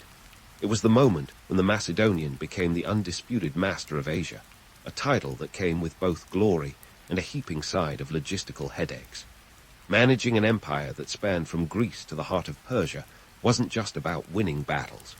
Alexander had to integrate vastly different cultures, languages, and economies under one banner. It was like trying to herd cats. Only these cats had swords and a penchant for rebellion. Supply lines stretched across thousands of miles, and keeping his army supplied was a constant challenge. Yet, Alexander's ability to adapt and innovate was his secret weapon. He knew that maintaining troop morale was as critical as any battlefield victory, so he rewarded his soldiers with spoils and showed them the riches of the lands they conquered. The long-term impact of these victories on the Persian Empire was seismic. With their king on the run and their cities falling like dominoes, the Persian aristocracy found themselves at the mercy of a Macedonian conqueror who was as shrewd in diplomacy as he was in warfare. Alexander's policy of respecting local customs and incorporating Persian nobles into his administration was both pragmatic and strategic. It helped to stabilize his newly acquired territories and prevent immediate revolts. But let's not get too carried away. The romantic image of Alexander as a benevolent ruler often glosses over the harsher realities. His campaigns were marked by brutality and destruction, a fact that many of his contemporaries keenly felt. The burning of Persepolis, the ceremonial capital of Persia, was a particularly controversial act. Some say it was retribution for the burning of Athens during the Persian Wars. Others argue it was a drunken mistake. Either way, It was a symbolic gesture that demonstrated Alexander's power and the finality of his conquest. As we pause here in Alexander's relentless march through history, remember that while his victories were monumental, they were also costly. The myth of Alexander the Great is one of both creation and destruction, a tale of ambition that reshaped the world but left behind a trail of devastation. The man who would be king of kings was far from finished, and his journey was about to take him even further afield. Stay tuned as the saga continues, revealing the triumphs, trials, and tribulations of a man who dared to dream of an empire that spanned the known world and beyond. As we leave Alexander poised on the brink of even more ambitious exploits, the spotlight shifts eastward toward the Indian subcontinent, where our hero was about to face one of his greatest challenges yet. The year is 326 BC, and Alexander, never one to rest on his laurels or his laureled head, had set his sights on India. This wasn't just a case of territorial expansion. It was a quest for glory that was as much about reputation as it was about land. Alexander's journey into India was the stuff of legends. Elephants trumpeting, monsoons raging, and an army weary but loyal, trudging forward under the weight of ambition and maybe a little bit of madness. Enter King Porus, a local ruler who wasn't about to let some Macedonian heartsharp waltz into his kingdom without a fight. Porus commanded a formidable force, including elephants that turned the battlefield into something more akin to a chaotic circus than a conventional skirmish. The Battle of the Hydaspes was Alexander's first real taste of Indian warfare, and it was a far cry from the dusty plains of Persia. The monsoon-swollen river posed a natural barrier, but Alexander, ever the strategist, used it to his advantage. Under the cover of darkness, he secretly ferried a portion of his troops across the river, surprising Porus in a classic pincer movement. Alexander was like a chess grandmaster who moved his pieces with uncanny foresight, always 3 steps ahead. The battle itself was a spectacle of chaos and clamor. Imagine the scene: elephants charging, men shouting, and spears flying. Alexander's tactics were as sharp as his sword, and his cavalry outmaneuvered Porus's forces with precision. Yet, the victory wasn't without cost. The Macedonians faced fierce resistance, and the battle was one of Alexander's bloodiest. The elephants, those ancient tanks, wreaked havoc among the ranks, and the muddy terrain added a layer of unpredictability that even Alexander found challenging. But in the end, Porus was captured, and Alexander, impressed by his bravery, restored him as a satrap. This wasn't just magnanimity, it was smart politics. By appointing Porus as a regional governor, Alexander aimed to stabilize his new territory and earn the loyalty of the local populace. Economically, the conquest of India was less about immediate riches and more about potential. The region was a treasure trove of resources, and Alexander's victory opened new trade routes that would later enrich the Hellenistic world.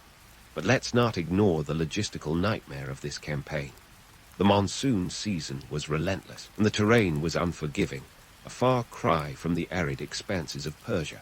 Keeping an army supplied in such conditions was a Herculean task, and Alexander's troops, seasoned but exhausted, began to question the wisdom of further conquests.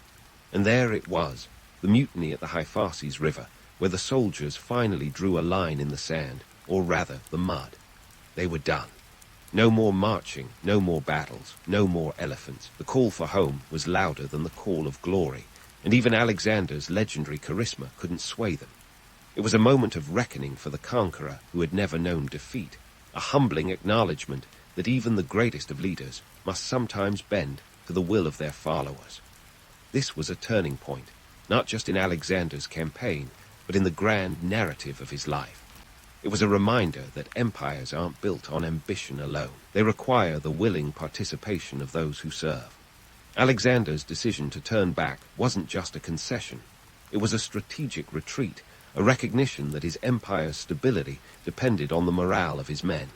So they began the long march back, a journey fraught with hardship as they navigated the harsh terrains of the Jedrosian desert. The return trek was brutal, with many perishing from thirst and exhaustion, a stark contrast to the triumphant marches of earlier campaigns. Back in Babylon, Alexander faced a new challenge, ruling an empire that spanned continents but was as fragile as a house of cards. He set about marrying Greek and Persian cultures, a bold vision that was as innovative as it was contentious. He encouraged intermarriage, adopted Persian dress, and even integrated Persian nobles into his administration. It was a radical idea, a fusion of East and West that foreshadowed the multicultural empires of the future. But it was also a source of friction among his Macedonian followers, who were less enthused about these cultural mashups. As for Alexander's untimely demise in 323 BC, it's a mystery shrouded in speculation and intrigue. Was it the result of a fever, possibly malaria or typhoid? Or was it poison, an assassination plot worthy of a dynastic drama? The details remain elusive, but what's clear is that his death at the age of 32 sent shockwaves through his empire. Without his unifying presence, the empire he painstakingly built began to fracture almost immediately.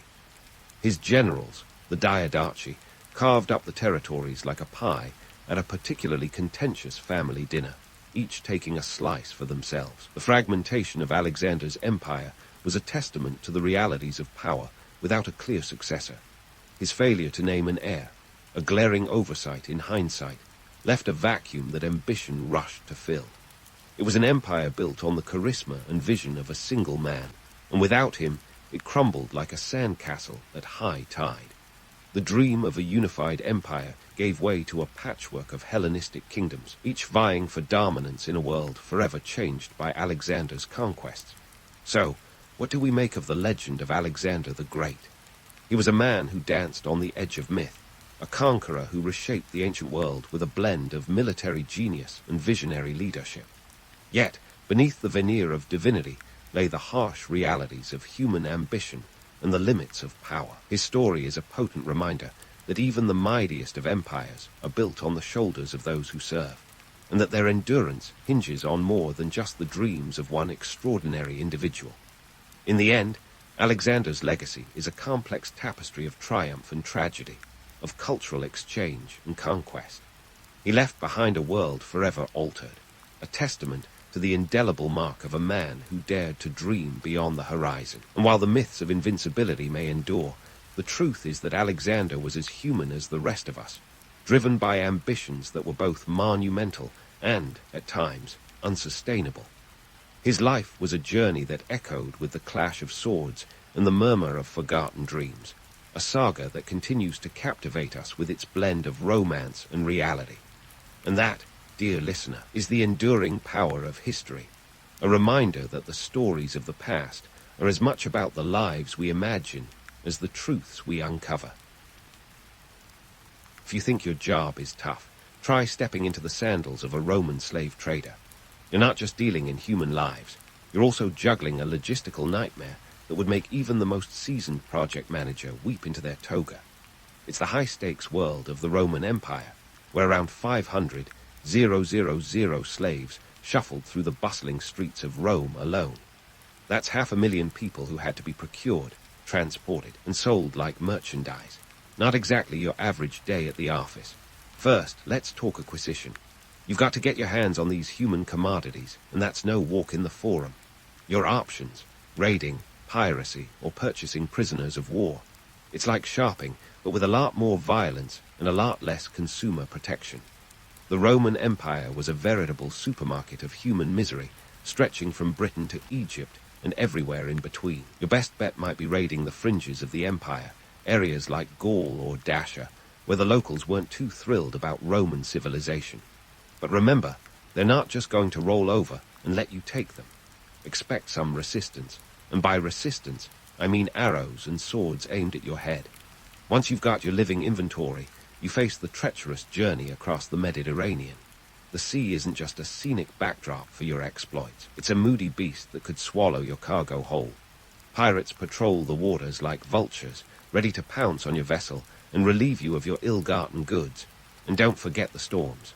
Your ship, a creaky wooden contraption, is one tempest away from becoming an ancient shipwreck. If you survive the journey, you've still got to make it through customs, where officials are as corrupt as they come. They'll bleed you dry with taxes and bribes, so you'd better have some silver stashed away for greasing palms. Now, about the economics of this grim trade. A prime male slave, let's say a strong, capable Gaul, could fetch you around 500 denarii. To put that in perspective, that's enough to buy a decent horse or a few months' rent on a city apartment.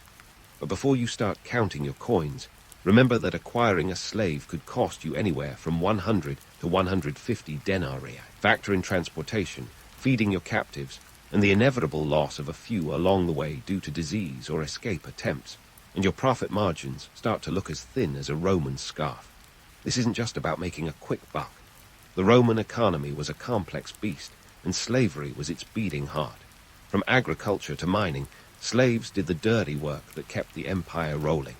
The demand for slave labor was insatiable, and as a trader, you're caught in this relentless machine. Your success depends not just on the human cargo you supply, but also on your ability to outwit competitors and navigate the treacherous socio-political waters of ancient Rome. You're not just a trader, you're part entrepreneur, part diplomat, and part survivor. But let's bust a myth while we're at it. The romanticized image of the Roman slave trader as a suave, toga-clad businessman is pure Hollywood fiction. In reality, you're more like a pirate with a ledger, constantly balancing on the edge of ruin. One bad storm, one pirate raid, or one barge deal, and you could find yourself in chains instead of selling them. The ancient world was an unforgiving place, and in the slave trade, the stakes were as high as the moral ambiguities were deep. Still, the allure of profit was powerful. The Roman elite demanded luxury, and that demand trickled down to every corner of the empire. As a trader, you're the unlikely bridge between barbarian hinterlands and the marble halls of Rome. You're supplying the labor that builds roads, constructs aqueducts, and cultivates the olive groves that feed Rome's insatiable appetite for oil. Every slave you sell is a cog in the vast machinery of empire, and that's a heady, if grim, thought. So next time you're grumbling about your 9-to-5, spare a thought for the Roman slave trader. Your work-life balance may be skewed, but at least you're not dodging pirates or bribing customs officials just to make a living. The ancient world was a cutthroat arena, and the slave trade was its most brutal game. You've got to have the nerve of a gladiator and the cunning of a senator to survive. And even then, the odds are never really in your favor. But hey, let's not romanticize the grind too much. As a Roman slave trader, life wasn't just a high-stakes game of commerce. It was also a bureaucratic nightmare. Enter the Lex Alia censure.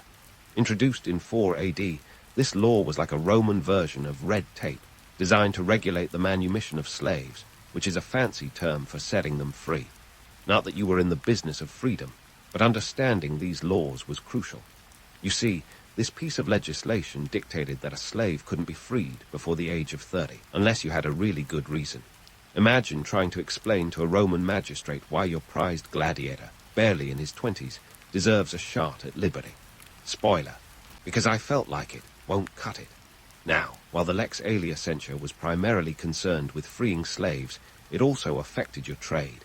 It meant that the pool of available slaves was a bit more stable, but it also meant dealing with the whims of Roman legal minds. And believe me, they could be as fickle as the Mediterranean weather. You had to navigate this legal labyrinth, ensuring your transactions were airtight. Any slip-up, and you could find yourself in court faster than you could say, Cicero. And let's not forget about the Roman Senate, that esteemed body of toga-clad elites, who loved nothing more than to meddle in everything. They passed laws impacting slave trading, often with little regard for how these rules played out on the ground. A decree here, an edict there, and suddenly your profit margins could be as thin as a legionnaire's sandal. It was like playing a game where the rules were written in invisible ink. Socially, you were treading on thin ice too. Sure, the upper crust of Roman society might turn a blind eye to the origins of their household labor, but don't think for a second that they considered you their equal. You might rub shoulders with the elite in the markets, but let's face it, you were more of a necessary evil in their eyes than respected peer. They needed you, but they sure as Hades didn't want to be you. Your reputation was as fragile as a clay amphora.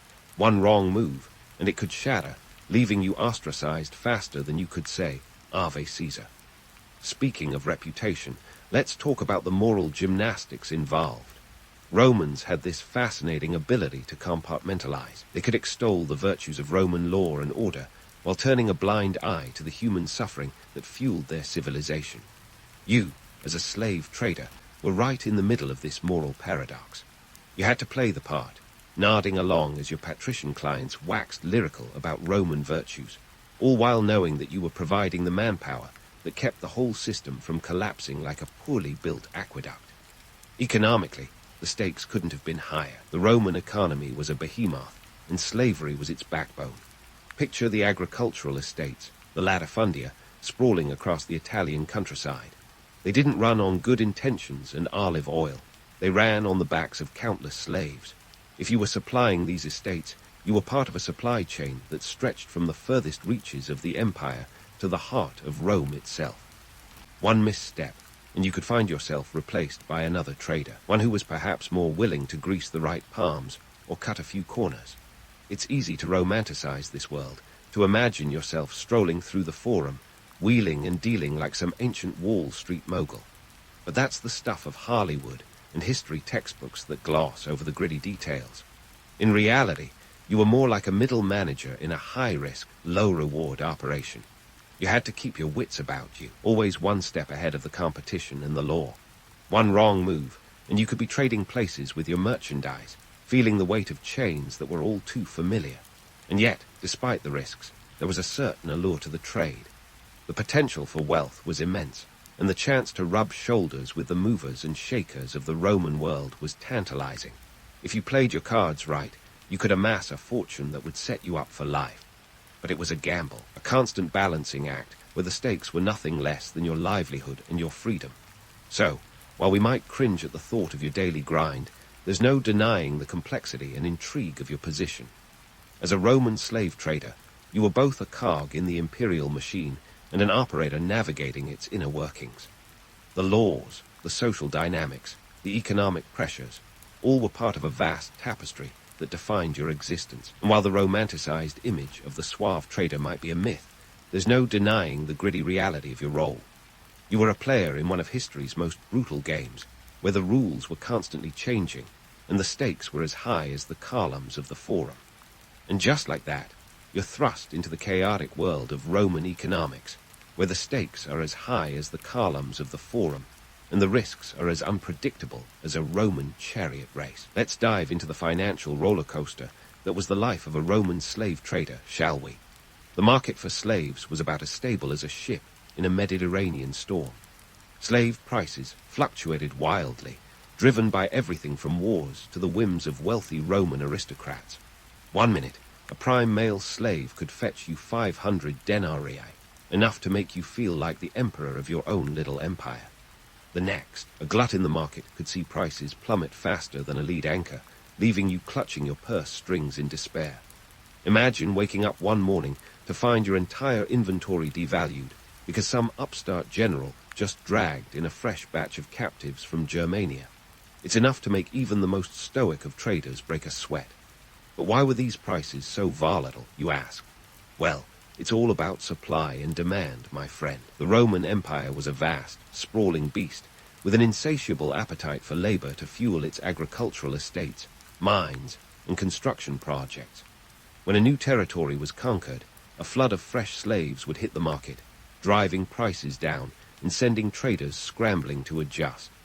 Conversely, during times of peace, the supply would dry up quicker than a Roman aqueduct in a drought, and prices would soar. It's like trying to balance on a seesaw while juggling flaming torches. One wrong move, and you're toast. Then there's the little matter of the Roman economy itself. You see, the empire wasn't just one big happy family. It was a patchwork of provinces, each with its own local economy and currency.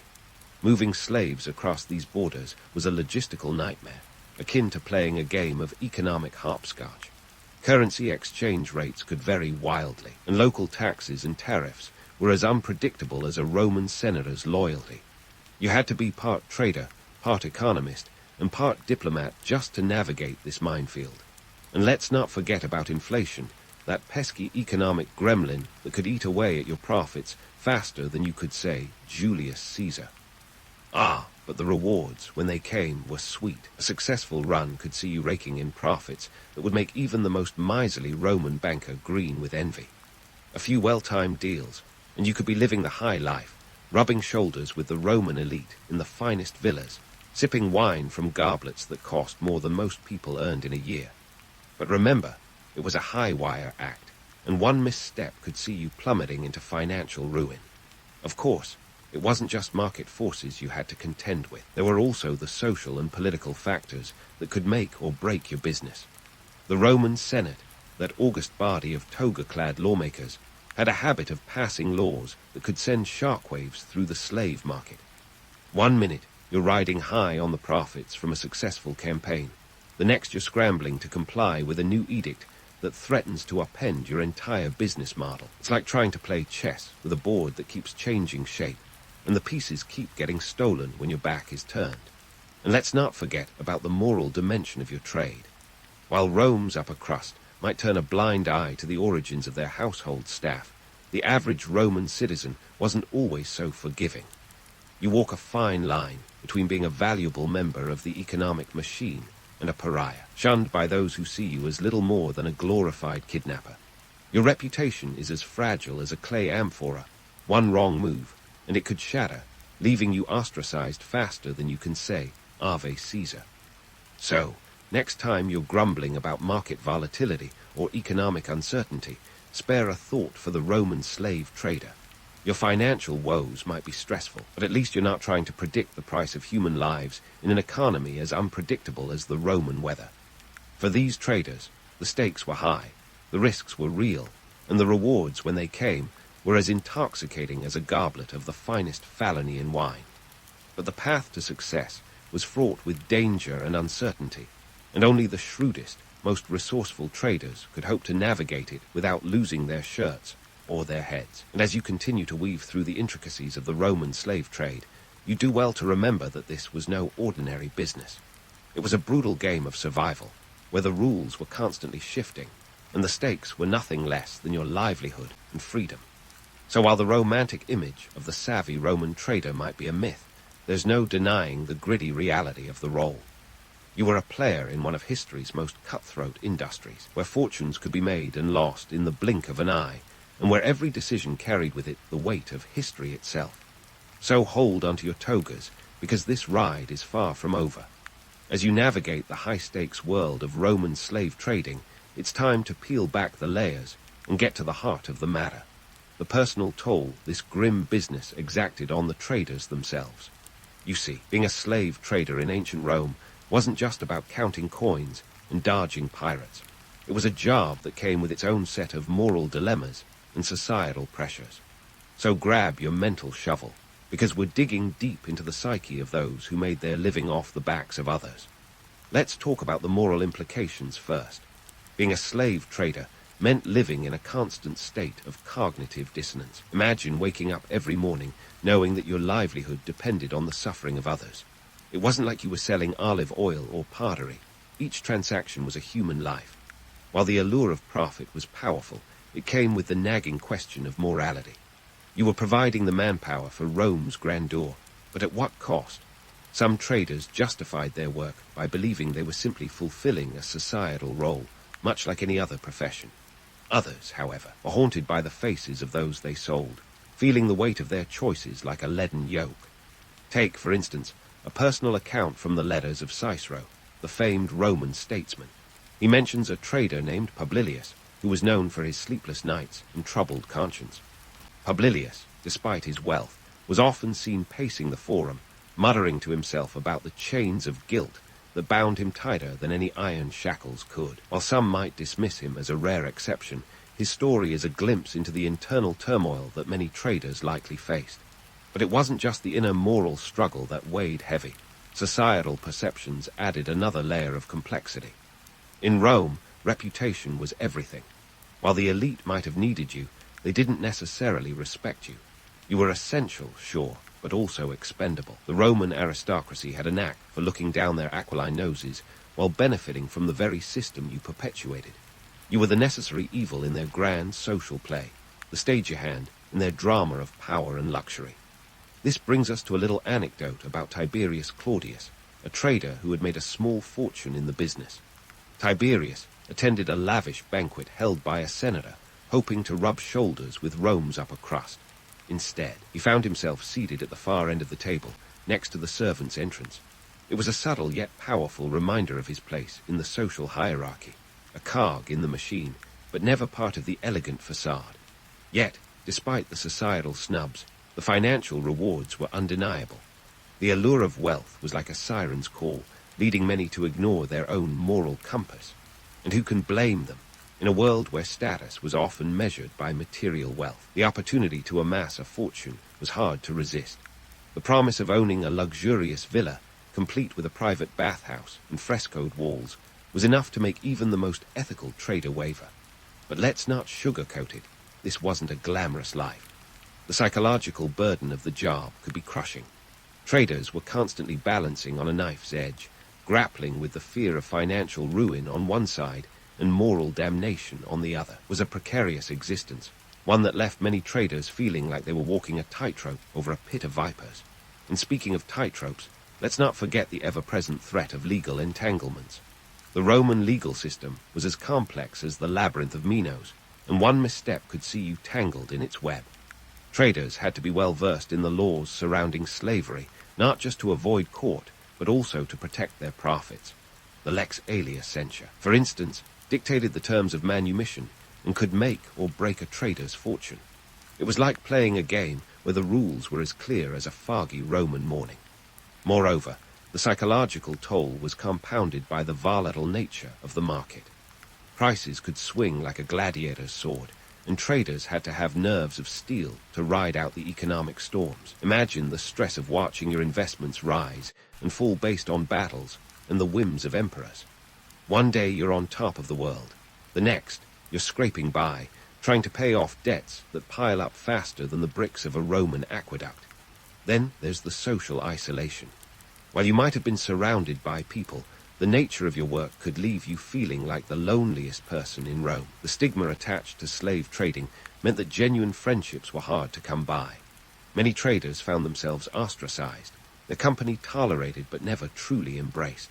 Their parties might have been well attended, but the laughter always seemed hollow, the camaraderie a veneer as thin as a Roman coin. In short, being a Roman slave trader was like living in a gilded cage. The bars were made of gold, but they were bars nonetheless. The wealth and power came at a steep price, one that many traders paid with their peace of mind and their standing in society.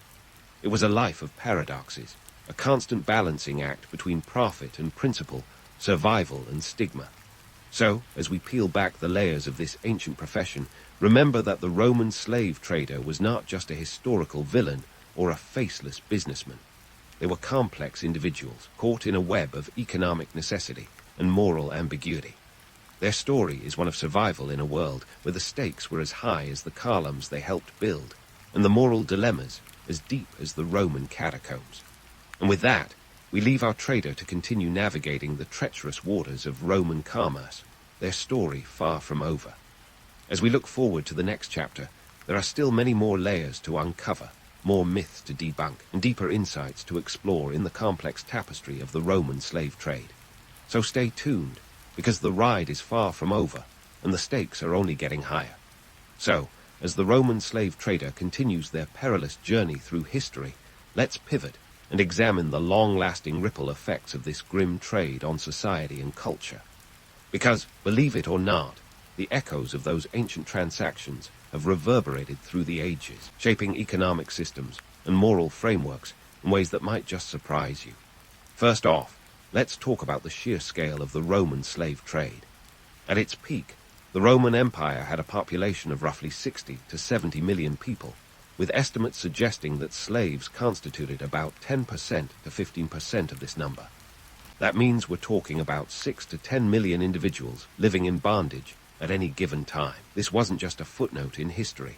It was a fundamental building block of Roman society. Slaves were everywhere, from the grandest estates to the humblest workshops, forming the backbone of the Roman economy. Economically speaking, the reliance on slave labor set a precedent that would echo through future civilizations like a particularly stubborn ghost at a toga party. The concept of exploiting a large, disenfranchised labor force to drive economic growth wasn't retired with the fall of Rome. It was merely repackaged for future use. Fast forward a few centuries, and you see echoes of this system in the transatlantic slave trade, where European powers turned to Africa to supply the labor needed for their colonial enterprises. It's as if history took Rome's grim playbook, added a few new chapters, and kept it on the bestseller list for millennia. Politically, the Roman slave trade reinforced the idea that power and wealth were inexorably linked to controlling the means of production. The Roman elite, with their sprawling estates and endless appetite for luxury, set a standard for wealth accumulation that would inspire generations of aristocrats and oligarchs. The concentration of wealth in the hands of a few became a recurring theme in history, a legacy of the Romans' ability to build empires on the backs of those who had no say in the matter. But let's not forget the cultural impact of this trade. The Romans were nothing if not masters of cultural absorption, and their approach to slavery was no different. They took practices from the Greeks, the Egyptians, and even the Persians, blending them into a uniquely Roman institution that permeated every aspect of society. The status of slaves in Rome was complex, say the least. On one hand, slaves were property, mere tools in the eyes of their masters. On the other, they could be found in influential roles, acting as teachers, accountants, and even physicians. The Romans had a knack for compartmentalizing, and this duality reflected their ability to maintain cognitive dissonance on a societal scale. The myths of Roman grandeur often gloss over these intricacies, painting a picture of an enlightened society brimming with progress and innovation. And sure, on the surface, Rome was a marvel of engineering and culture.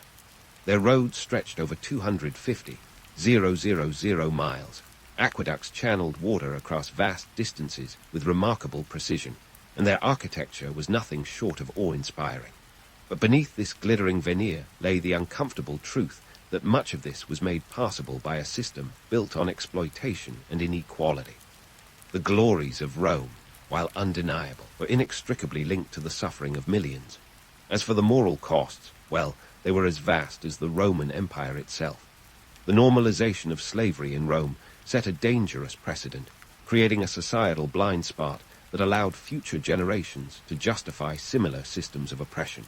The idea that certain lives were expendable or less valuable became entrenched, a toxic legacy that would rear its ugly head time and again in history.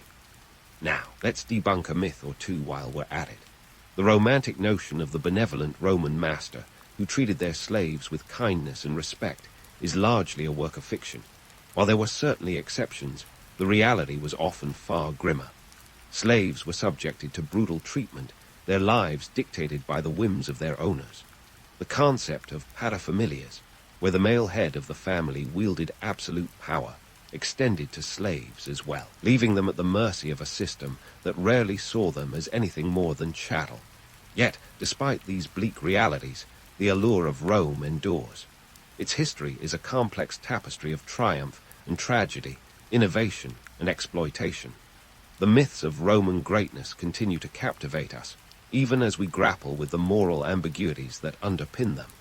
In many ways, the story of the Roman slave trade is a microcosm of human history, a reminder of our capacity for both incredible achievement and profound injustice.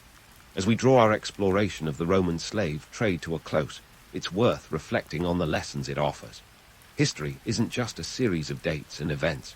It's a window into the human condition, revealing our strengths and our flaws. The legacy of Rome is a testament to the dual nature of progress, a reminder that the pursuit of greatness often comes at a steep price.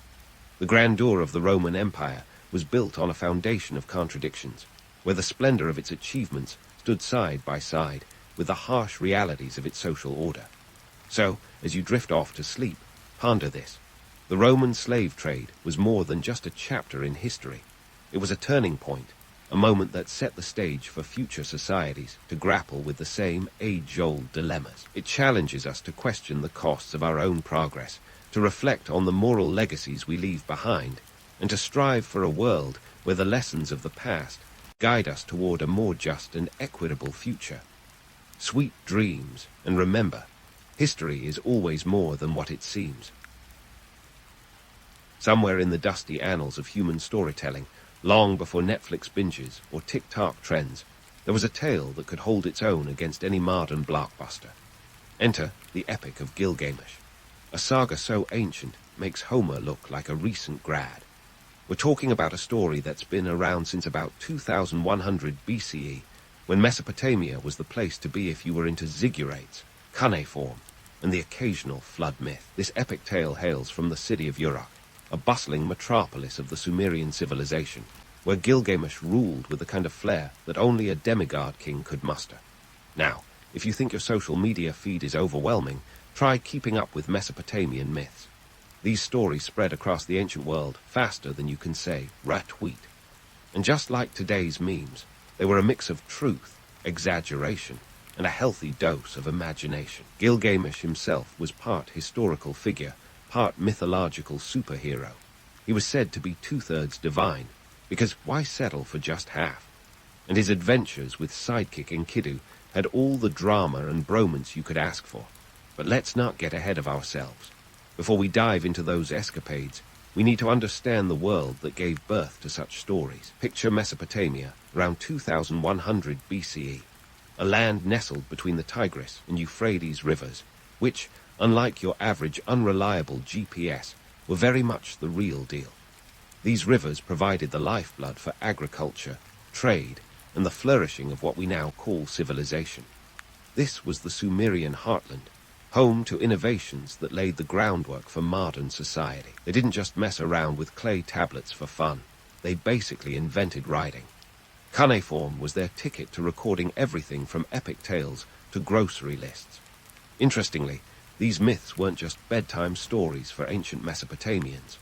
They played a crucial role in society, explaining the unexplainable, justifying the rule of kings, and providing a narrative for the unpredictable whims of nature. In a world where floods could wipe out a season's crops faster than you can say climate change, having a mythological explanation was probably quite comforting. Plus, it's always easier to blame a divine tantrum than admit you forgot to check the weather. The epic itself is preserved on 12 clay tablets, each about the size of your average iPad, and just as revolutionary for their time. These tablets were discovered in the ruins of the great library of Ashurbanipal in Nineveh, modern-day Iraq, by archaeologists who probably didn't expect to find a story that rivaled anything from the classic hero's journey trope. Gilgamesh's narrative was more than just a tale of adventure. It was a reflection of the values, fears, and aspirations of the Sumerians. It was their cultural touchstone, much like how we cling to our favorite shows and books today. Now, let's talk about Gilgamesh's stomping ground, Uruk. This city wasn't just a random dot on the map. It was a major player in the ancient world. At its height, Uruk boasted a population of around 50,000 to 80,000 people. That's practically a megacity by ancient standards. It was a hub of commerce, religion, and culture, with its iconic white temple standing as a testament to their architectural prowess. You could say Uruk was the ancient equivalent of a bustling metropolis like New York or Tokyo, minus the skyscrapers and Wi-Fi. Gilgamesh's story was written down during a time when storytelling was more than just entertainment. Myths were the lifeline of cultural identity. They helped societies make sense of their place in the cosmos, providing answers to existential questions that still bug us today, like what happens when we die? And why does the sun rise? These myths also serve to legitimize rulers, casting kings like Gilgamesh as divinely appointed leaders, which was a pretty neat trick if you wanted to keep a grip on power. After all, it's harder to stage a coup when your king is a god's favorite nephew. But let's not get too romantic. While myths have their charm, they also served as tools of propaganda. They reinforced social hierarchies and justified the status quo. If the gods were cool with Gilgamesh's rule, who were you to argue? These tales weren't just about entertainment. They were about control. So, the next time you hear someone waxing lyrical about the nobility of ancient myths, remember that they were the ancient world's version of fake news. In this rich tapestry of Sumerian life, the Epic of Gilgamesh stands out not just for its narrative depth, but for its raw human emotion. It tackles themes like friendship, the search for immortality, and the acceptance of human mortality, issues as relevant today as they were 4 millennia ago. It's no wonder this tale has endured, surviving the sands of time to remind us of the enduring power of a good story. So, as we journey through the epic in the coming episodes, keep in mind that while the backdrop is ancient, the themes are timeless. Now, let's dive into the heart of our epic. Meet Gilgamesh, Uruk's superstar king, a guy whose divine genes make him as intriguing as your favorite half-angel, half-demon character from a fantasy novel, but with a much better cultural pedigree.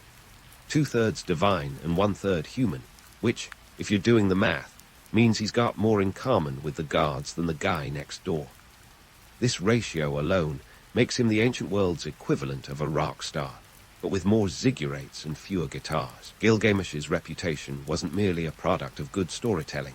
It was practically a masterclass in ancient PR. His might and majesty were broadcast far and wide, not with tweets and Instagram posts, but through epic poetry and oral tradition.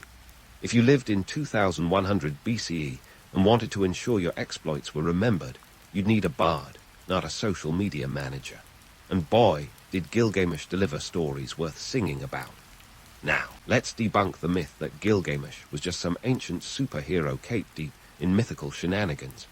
Beneath the divine aura, he was a ruler dealing with the very real challenges of leadership. A king has to manage resources, secure borders, and keep the populace happy, or at least, not in open revolt.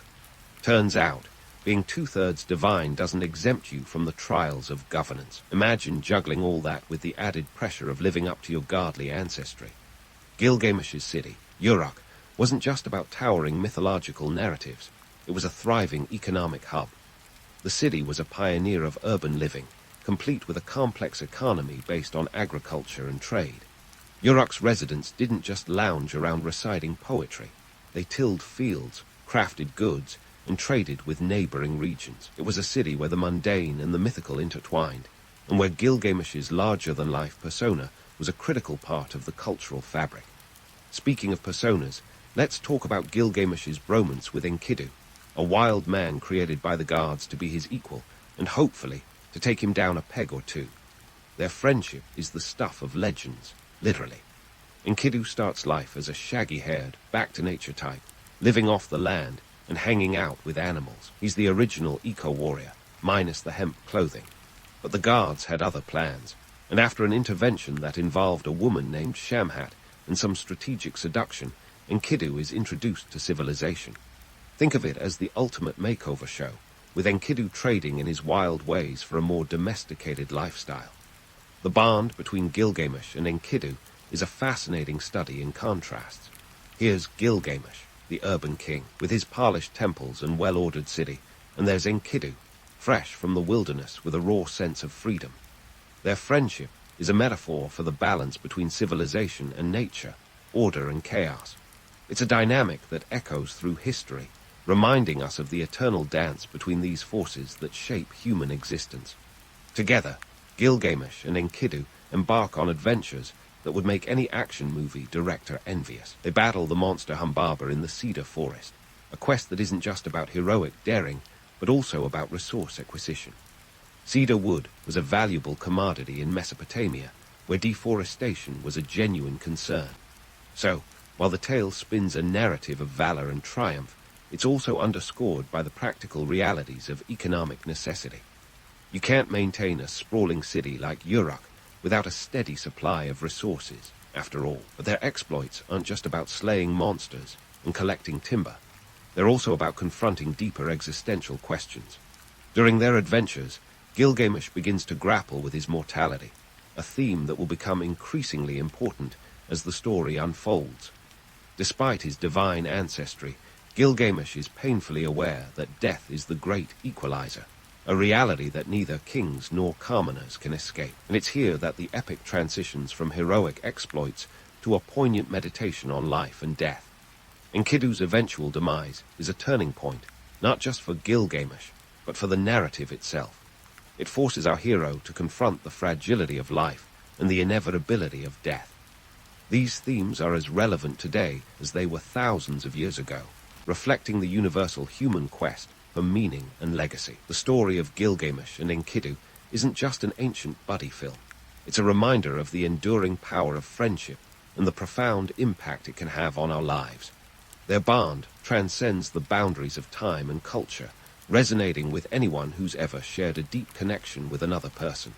And while the epic may be rooted in myth, the emotions it evokes are strikingly real.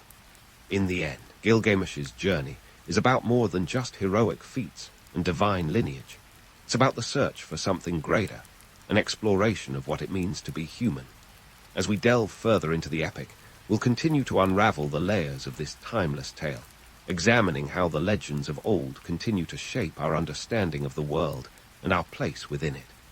Stay tuned as we explore the next chapters of Gilgamesh's journey, where the line between myth and reality blurs in the most fascinating ways. Now, let's get into the nitty-gritty of Gilgamesh and Enkidu's epic road trip through the cedar forest.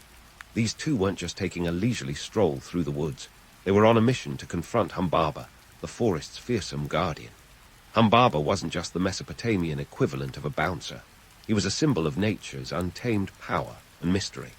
Picture him as the ultimate eco-defender, only with a face that supposedly paralyzed you with fear. Talk about a tough crowd. Before you dismiss Humbaba as just another mythical monster, let's put him into historical context. The cedar forest was a real place, a prized source of timber that was as much a status symbol as it was a practical necessity.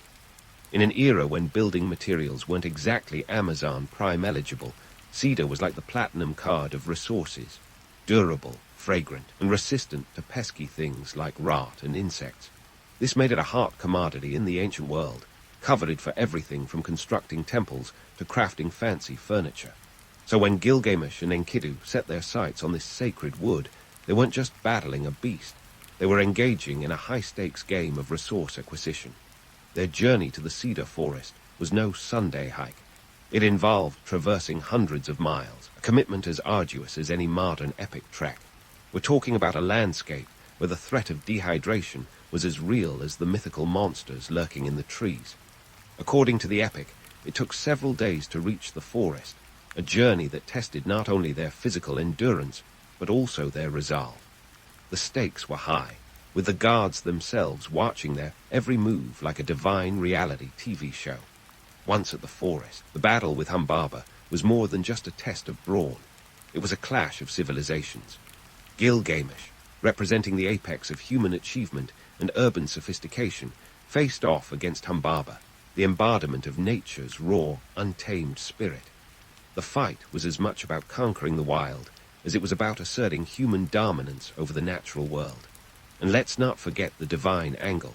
Humbaba was appointed by the god Enlil to protect the forest, adding a layer of celestial politics to the mix. When Gilgamesh and Enkidu finally defeated him, they weren't just securing resources. They were challenging the god's authority, a bold move in any era. With Humbaba out of the picture, Gilgamesh and Enkidu were free to exploit the forest's riches.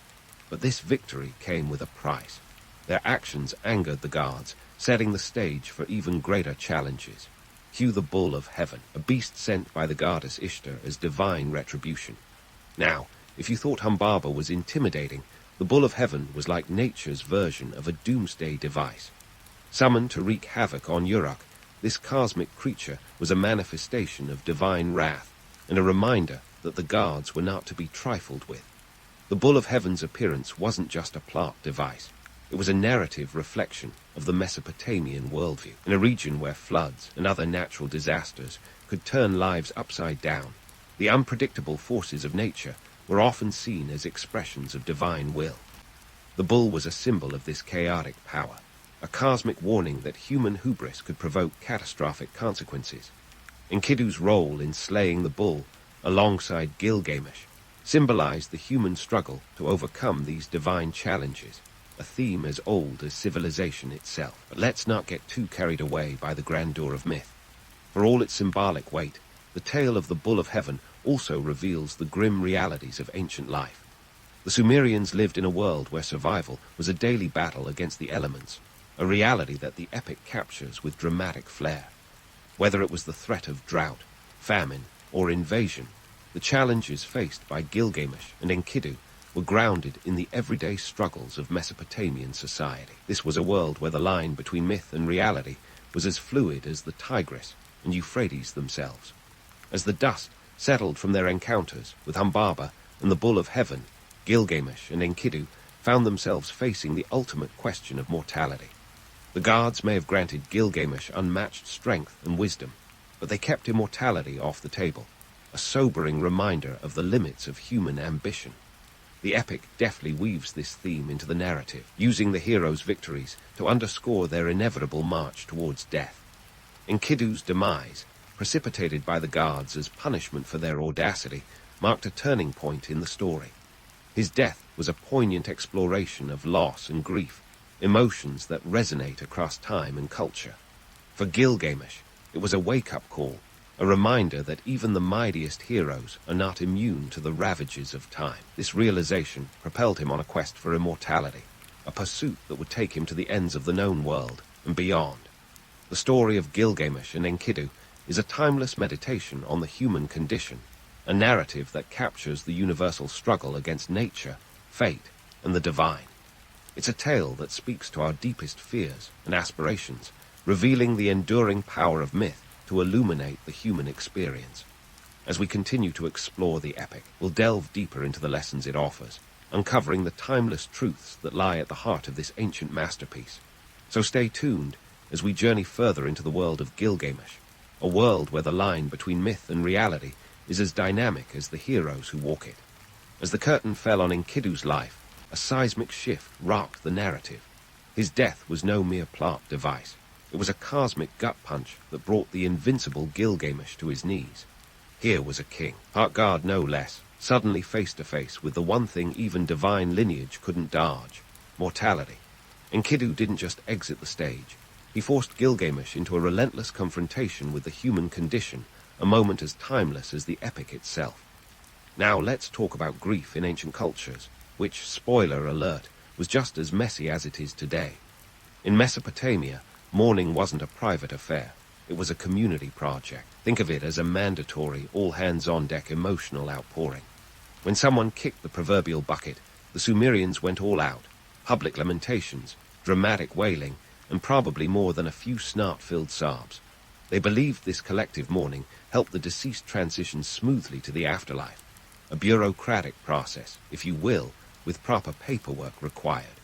For Gilgamesh, though, Enkidu's death wasn't just a moment for ritualistic grieving. It was a catalyst for existential dread.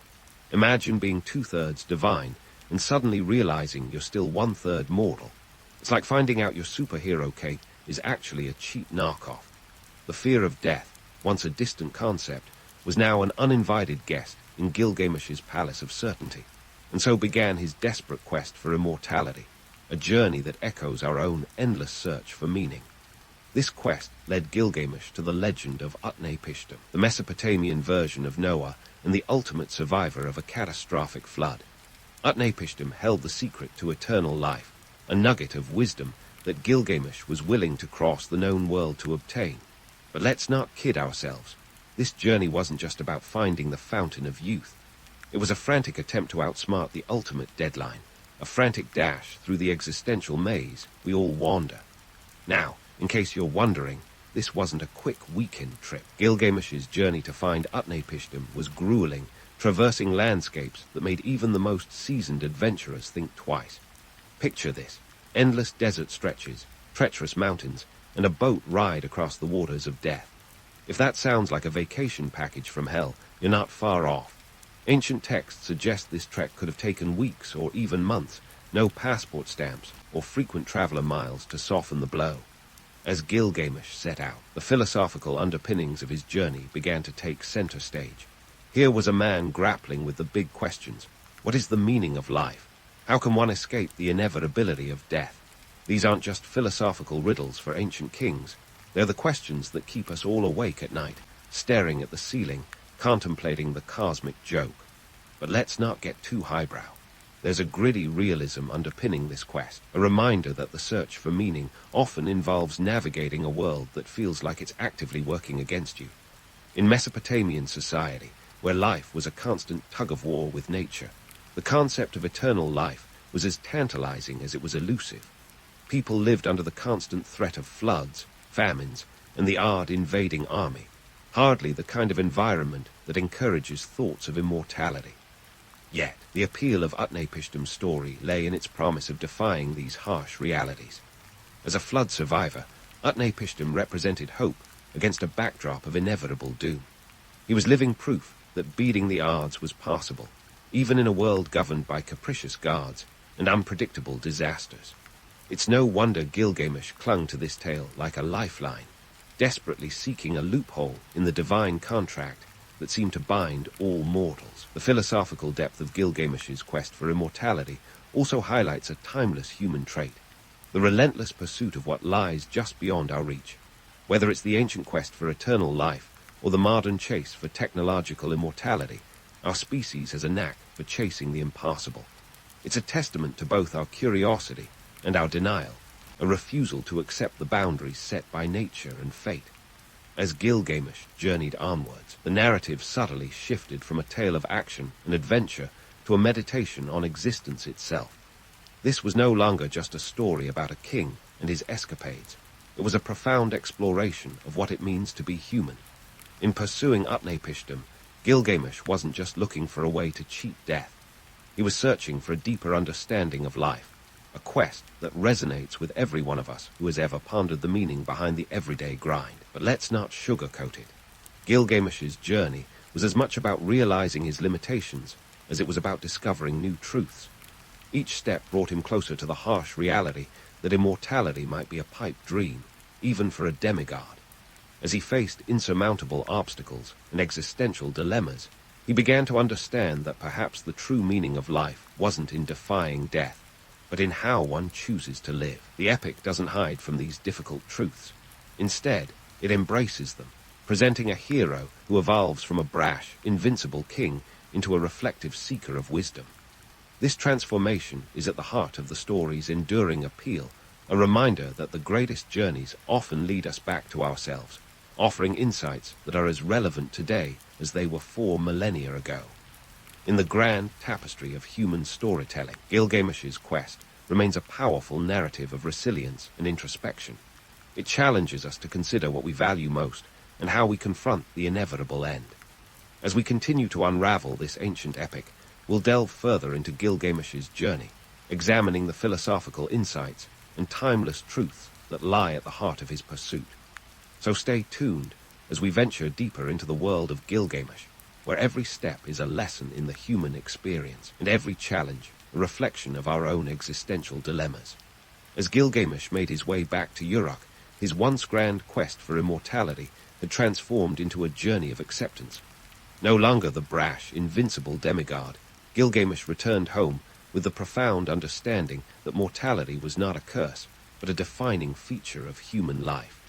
It was the ultimate equalizer, the cosmic reminder that no matter how divine your lineage, every story eventually reaches its final chapter. Upon his return, the city of Uruk greeted him with the same bustling vigor it had always possessed. Temples still stood, markets thrived, and life went on as if the king's existential crisis had been nothing more than a blip on the historical radar. Here lies the crux of Gilgamesh's enlightenment. In accepting his mortality, he found a deeper appreciation for the transient beauty of life. Uruk, with its grand walls and thriving populace, was a testament to human achievement and the legacy one leaves behind. He realized that his immortality lay not in living forever, but in the enduring impact of his deeds, a truth as resonant now as it was 4 millennia ago. This epiphany doesn't just wrap up Gilgamesh's narrative with a neat little bow. It reflects our own human experience. The epic of Gilgamesh is a mirror to our fears and aspirations, a tale that reminds us of the universal struggle to find meaning amidst the chaos of existence. Humans have always wrestled with the big questions. What happens when we die? How can we leave a mark on the world? These are not just the concerns of ancient kings. They're the existential queries that keep philosophers, poets, and late-night thinkers busy even today. Fast forward a few millennia to the 19th century, when the epic of Gilgamesh re-emerged from the shadows of history. Its rediscovery in the ruins of Nineveh by Assyriologist Hormuzd Rassam was nothing short of literary archaeology at its finest. Imagine the scene: dusty digs, clay tablets scattered like forgotten jigsaw pieces. This wasn't just a treasure hunt for artifacts. It was a cultural excavation that would reignite our fascination with humanity's earliest stories. The tablets, painstakingly deciphered and translated, revealed a narrative that was surprisingly modern in its themes and emotions. Gilgamesh's quest resonated with a Victorian audience grappling with the Industrial Revolution's rapid changes, a time when the old world was giving way to new realities. The epic's rediscovery was like finding an ancient diary that spoke directly to the hopes and fears of a new era. It was a reminder that despite technological advances, the human condition remained stubbornly consistent. But let's not romanticize the rediscovery process as some seamless academic triumph.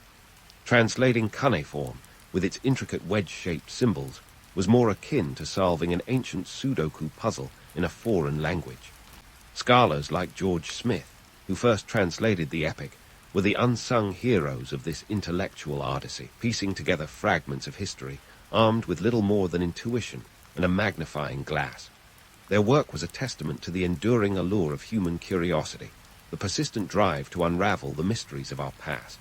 The legacy of Gilgamesh's epic isn't confined to dusty museum shelves or scholarly journals. Its influence permeates modern literature, from the existential musings of Albert Camus to the mythic grandeur of Tolkien's Middle-earth. Even in the realms of pop culture, the echoes of Gilgamesh's journey can be heard in the quests of superheroes and the narratives of sci-fi epics. The timeless appeal of the hero's journey, with its trials, tribulations, and ultimate transformation, finds its roots in the ancient soil of Europe. Yet, the epic is more than just a blueprint for storytelling. It is a profound exploration of what it means to be human. It challenges us to consider the legacy we leave behind, not in monuments or accolades, but in the lives we touch and the communities we build. Gilgamesh's realization that his true immortality lay in the walls of Uruk and the hearts of his people is a powerful reminder that our actions, however small, ripple through time.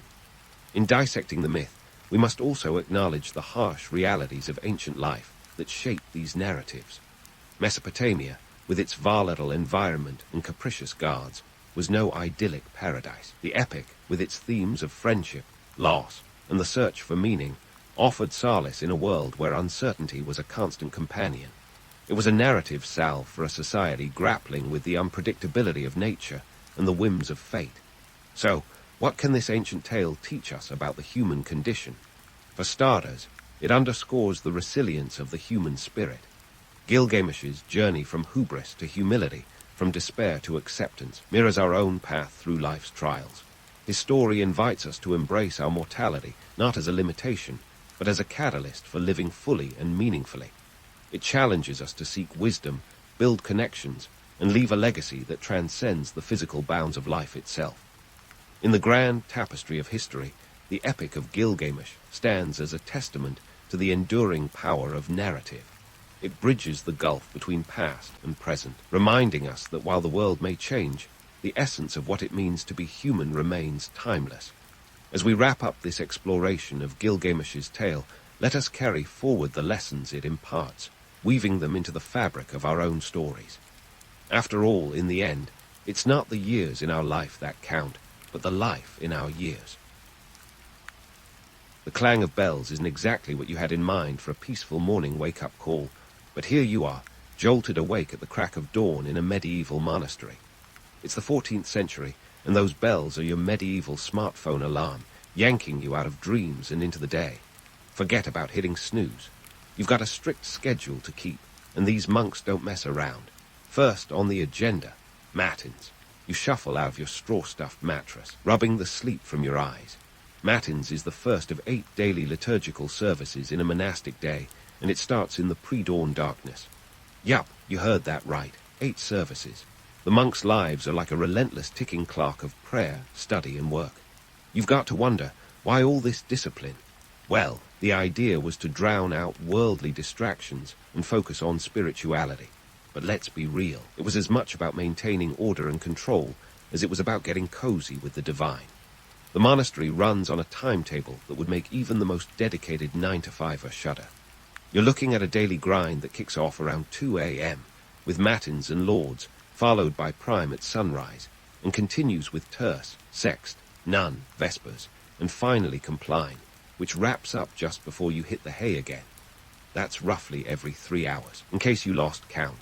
If you're thinking that doesn't leave much time for a leisurely breakfast or a Netflix binge, you're spot on. But before you dive into a full day of prayer, let's talk about that breakfast. Forget about eggs Benedict or avocado toast. You're getting a simple pottage of grains or beans, maybe some bread if you're lucky, washed down with a mug of ale. Yes, ale for breakfast. Water wasn't always safe to drink, so ale was the way to go. Perhaps not the most balanced diet by modern standards, but hey, you won't find any sugar-laden cereals here. Now, about those romantic notions you've seen on postcards or in movies, the ones with monks strolling serenely through sun-dappled cloisters. That's not the whole story. Sure, the cloisters were peaceful, but life was anything but a permanent retreat. Monks were expected to work, and hard. They tilled the fields, copied manuscripts, and brewed beer. This wasn't just about spiritual enrichment, it was economic survival. The monastery was a self-sustaining entity, a medieval microcosm of productivity. But let's bust a myth while we're at it. The idea that every monk was a saintly figure lost in contemplation. The reality, they were human, just like you and me, with all the quirks and flaws that come with it. Sure, they took vows of poverty, chastity, and obedience, but they also had their fair share of grumblers and rule-benders.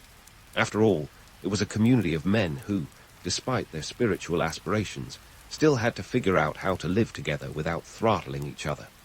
As you finish your morning meal, it's time for the monks to gather for chapter, the daily meeting where the abbot dishes out assignments, addresses grievances, and occasionally doles out punishment for any monastic misdeeds.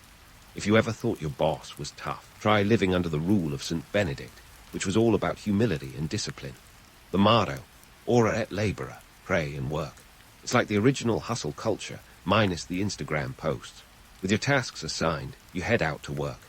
Maybe you're in the scriptorium, hunched over parchment, painstakingly copying out illuminated manuscripts. Monastic scribes were the medieval version of Xerox machines, preserving knowledge one page at a time. Or perhaps you're out in the fields, ploughing or harvesting, because someone's got to keep the monastery fed. Agricultural work was a crucial part of monastic life, and it wasn't just about food, it was power. Monasteries were economic hubs, and their fertile lands were as valuable as gold. So as you join the ranks and take your place in this ancient rhythm, you can't help but marvel at how this structured chaos somehow worked. It's a world where time is sacred, every hour accounted for, every action a step in a centuries-old dance. And while the romance of monastic life might be as real as a unicorn, there's something undeniably fascinating about this relentless devotion to a routine that, in its own way, shaped the medieval world. As the morning unfolds, you realize that even in the simplicity, there's a complexity that speaks volumes about human nature and our quest for meaning. And as the sun crests over the horizon, casting its golden glow on the monastery's stone walls, you make your way to the scriptorium. Now, if you're expecting a scene straight out of Hogwarts, think again. This isn't a magical library filled with floating books and whispering pages. The scriptorium is more like a medieval office space, minus the cubicles and coffee machine. It's here that monks transform into human Xerox machines, tediously copying texts by hand, stroke by stroke. Imagine the scene. Rows of wooden desks, each occupied by a monk gripping a quill, eyes squinting at the parchment before him. The air is heavy with the smell of ink and the quiet sound of quills scratching against paper. It's a laborious task, but an essential one. These monks weren't just preserving the Bible. They were safeguarding the entire intellectual heritage of the Western world. From ancient Greek philosophy to medical treatises, these pages held the knowledge of centuries. Now, let's debunk a little myth. Not every monk was an illuminated manuscript artist, creating breathtakingly colorful pages. Most of them were just copying text. Illuminated manuscripts, with their gold leaf and intricate designs, were the luxury editions of their day.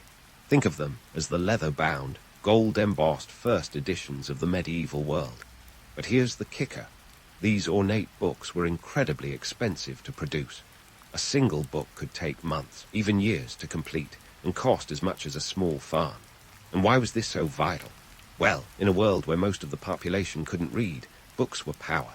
Literacy rates in the medieval period were abysmally low. In 1300, it's estimated that only 1 in 100 people could read, and those who could were often monks, priests, or wealthy nobles.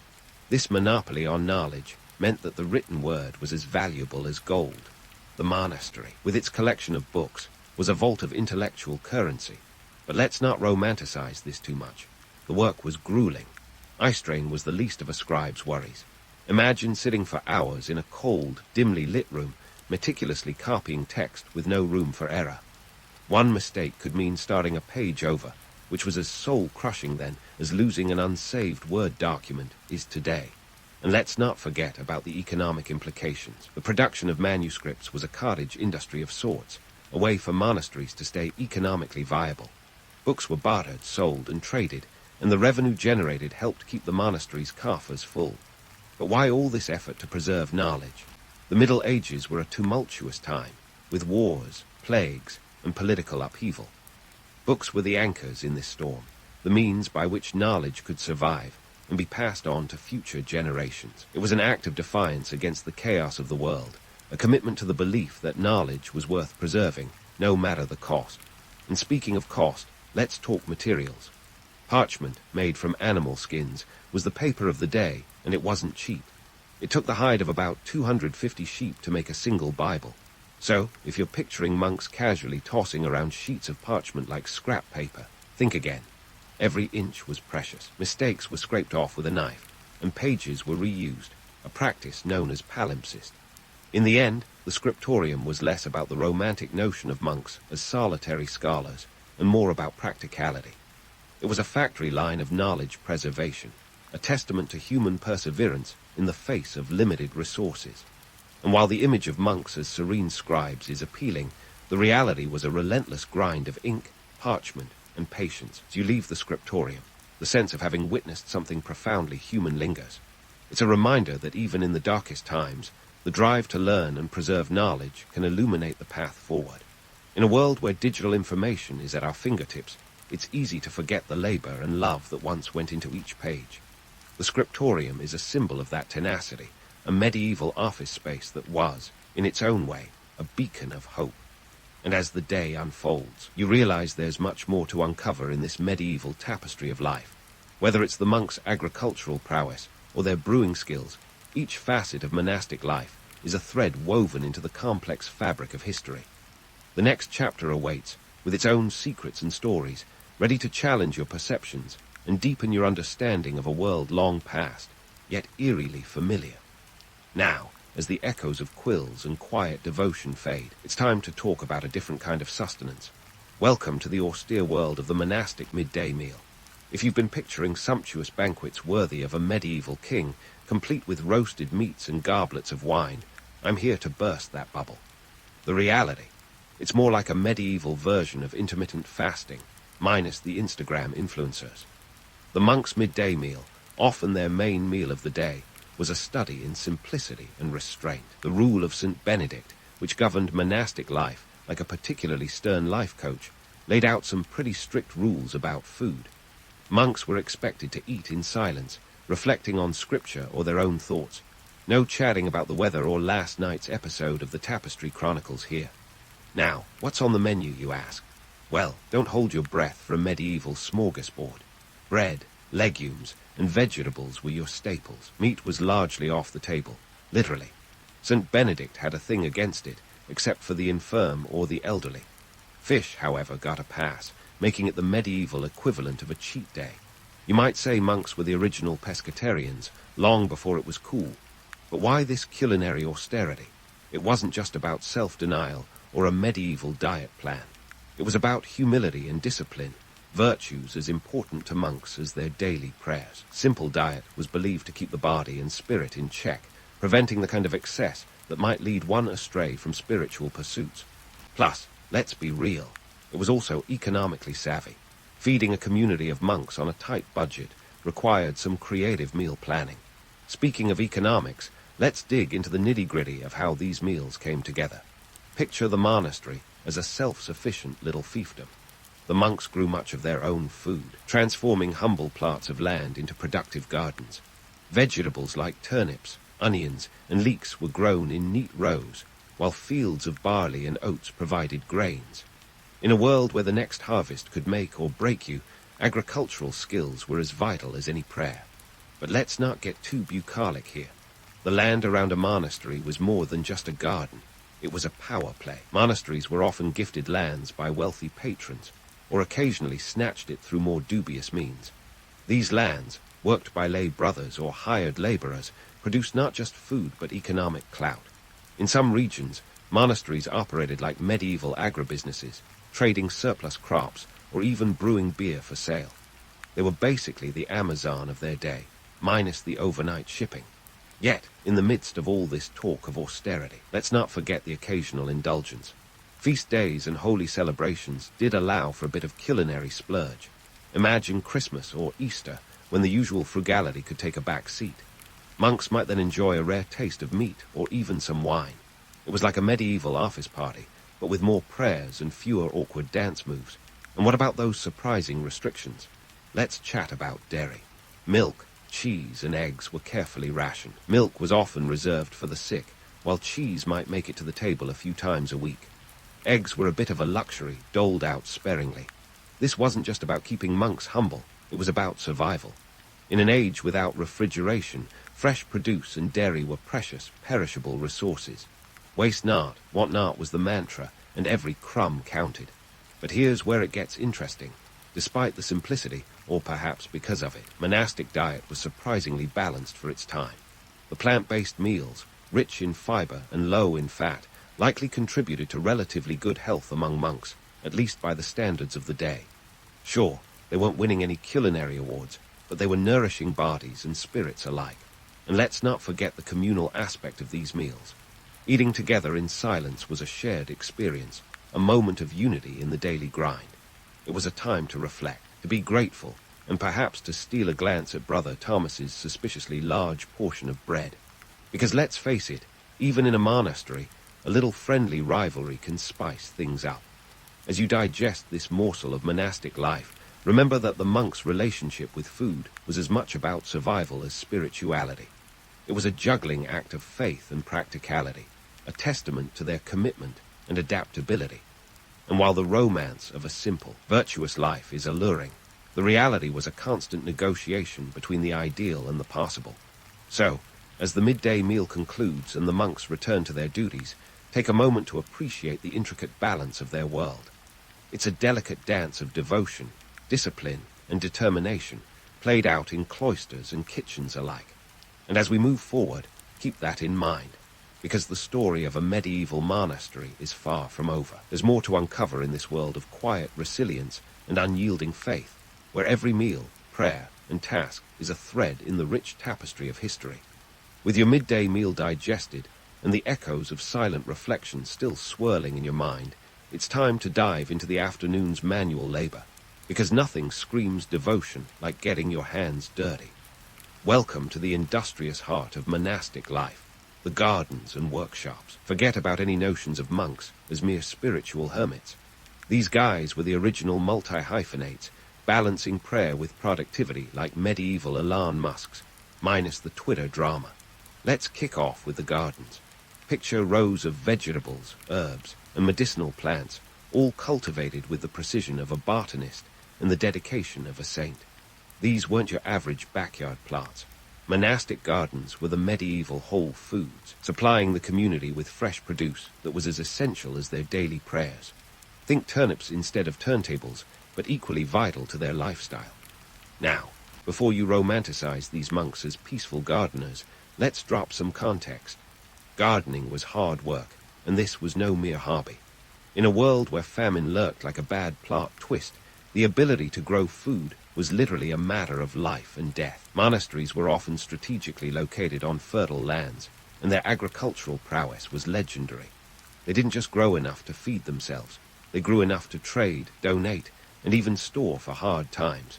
Talk about a medieval Costco, and here's where it gets economically juicy. In the 14th century, monasteries were often among the largest landholders in Europe. This wasn't just a spiritual empire.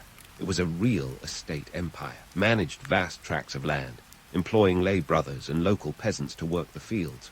This wasn't just about self-sufficiency. It was about influence. By controlling food production, monasteries held serious economic power.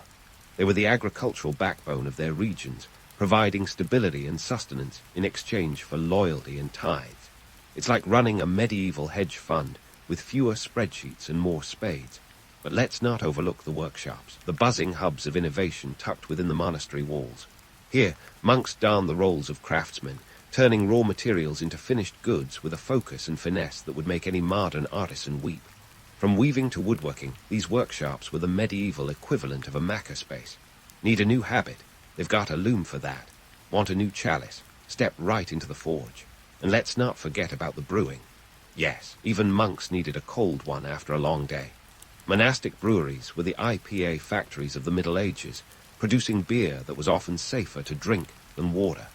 It was a liquid bread of sorts, packed with calories and nutrients, and it played a crucial role in keeping the community hydrated and nourished.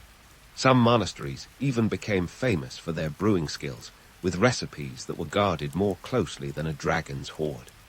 Now, let's debunk a particularly stubborn myth, the notion of monastic isolation. The image of monks as solitary figures, cut off from the world, is about as accurate as a medieval map. In reality, monasteries were buzzing centers of activity and commerce, deeply embedded in the local economy and society. They traded goods, hired local labor, and offered hospitality to travelers, a sort of spiritual heirloom without the skyrocketing cleaning fees. And here's a twist. Monasteries often served as informal banks, lending money and providing financial advice to nobles and peasants alike. The wealth of a monastery wasn't just hidden in its coffers. It was invested in the community through loans, land leases, and partnerships. Monastic communities were, in many ways, the financial wizards of their time, balancing books and budgets with the same precision they applied to their prayers. But why did this matter? Well, in a time when kingdoms rose and fell, and borders were as fluid as a monk's ale, monasteries were bastions of stability. They provided continuity and comfort, acting as anchors in a chaotic world. They were the original NGOs, offering education, healthcare, and spiritual guidance to those in need. And their influence extended far beyond their cloistered walls, shaping the economic and social landscape of medieval Europe. Yet, as with any power structure, there were tensions. Monasteries often clashed with local lords over land and resources, navigating a tricky dance of diplomacy and defiance. And let's not ignore the occasional scandal. Monks who dabbled a bit too much in worldly pleasures, or abbots who wielded power like medieval tycoons.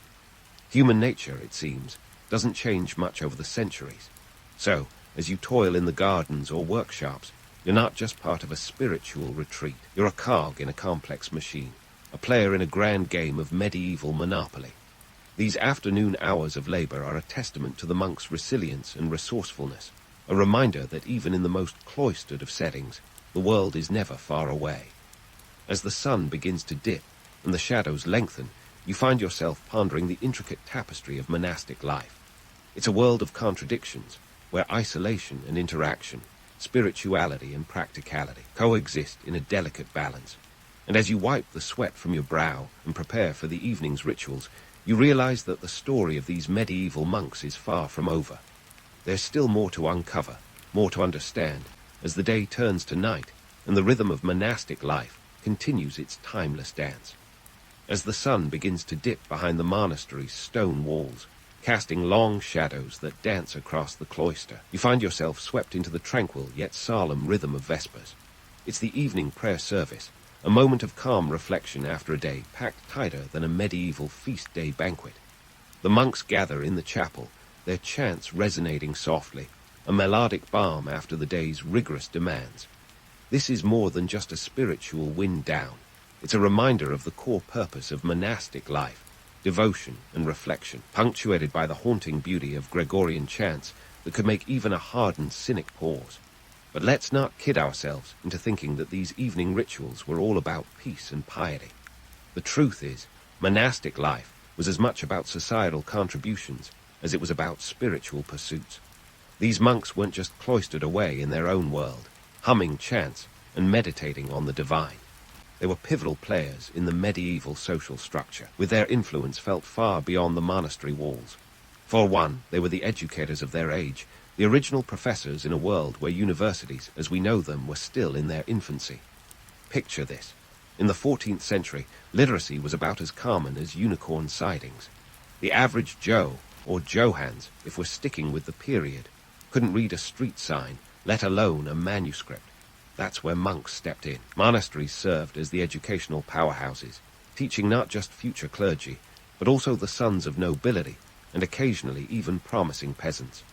It was like Hogwarts, minus the magic and house elves, but with a lot more Latin grammar. And this wasn't just about benevolence. It was a strategic move to ensure that the next generation of leaders and thinkers were well versed in the intellectual and spiritual teachings of the church. But education was only one facet of their contribution. Monasteries doubled as medieval hospitals, providing some of the only healthcare available to the sick and destitute. Forget about sterile operating rooms and modern medicine. We're talking herbal remedies and rudimentary surgeries that would make today's doctors cringe. Yet, these infirmaries were lifesavers, literally. They offered care based on centuries-old traditions, mixing spirituality with what passed for science at the time. In an age when a common cold could turn deadly, the monks' efforts were akin to wielding a shield against the grim reaper. Now, if you're picturing a uniformity among monasteries, with every monk following the same routine and practice, let's shatter that illusion. The monastic world was as varied as a medieval marketplace, with different orders offering their own spins on monastic life. You had the Benedictines, with their strict adherence to the rule of St. Benedict. Think of them as the original, by-the-book types. Then there were the Cistercians, who took simplicity to a new level, stripping away any excess like minimalists with a divine purpose.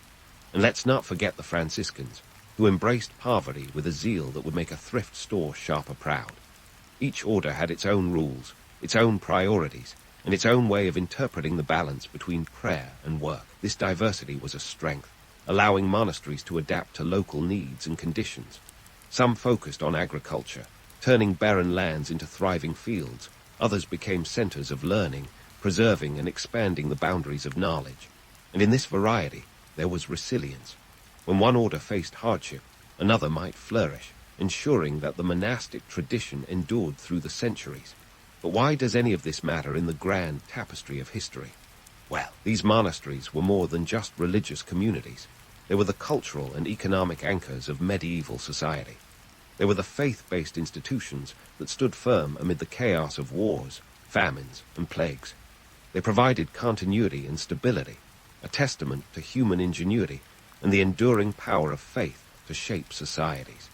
And as we wrap up this dive into medieval monastic life, let's reflect on the legacy these monks left behind. In a world where we can Google anything in seconds, it's easy to forget the painstaking efforts that went into preserving knowledge. These monks were the original data keepers, the custodians of a heritage that might otherwise have been lost to the sands of time. Their dedication to education, healthcare, and community service laid the groundwork for many modern institutions we take for granted today. As you leave the monastery behind and step back into your own world, consider the intricate dance of devotion, discipline, and duty that defined monastic life. It's a story of human resilience, one where faith met practicality head-on, and where the mundane and the mystical coexisted in a delicate balance. So next time you find yourself in a quiet moment of reflection, remember the monks who, centuries ago, found peace and purpose in the same rhythm of life. Whether you're contemplating the cosmos or just unwinding after a busy day, you might find there's a bit of the monastic spirit in us all.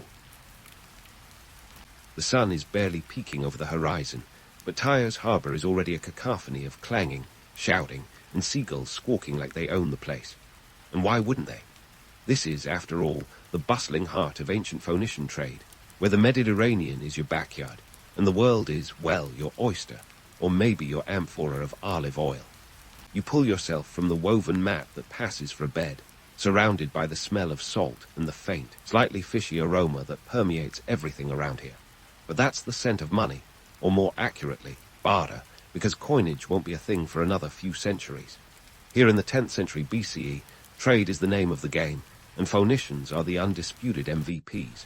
Forget the romantic notion of traders as swashbuckling adventurers. These folks are more like ancient MBAs with a penchant for logistics. First order of business, Tyrian purple dye. It's the superstar of Phoenician exports, more coveted than a pair of Yeezys at a Black Friday sale. This dye is so exclusive that only royalty could afford it, and it's made from the murex snail, a process as painstaking as it is pungent. It takes about 10,000 snails to produce a single gram of dye. That's right, 10,000. A royal purple toga might as well be woven from gold. But it's not all about snails. Phoenicians have a knack for trading everything from timber to textiles. Their cedar wood is legendary, perfect for shipbuilding and Solomon's temple alike. Then there's the glass. Phoenicians were pioneers in glassmaking, blowing it into shapes that would make even the most committed minimalist drool. The diversity of goods is as varied as the clientele. Greeks want olive oil. Egyptians are all about the cedar, and everyone, it seems, is clamoring for that purple dye.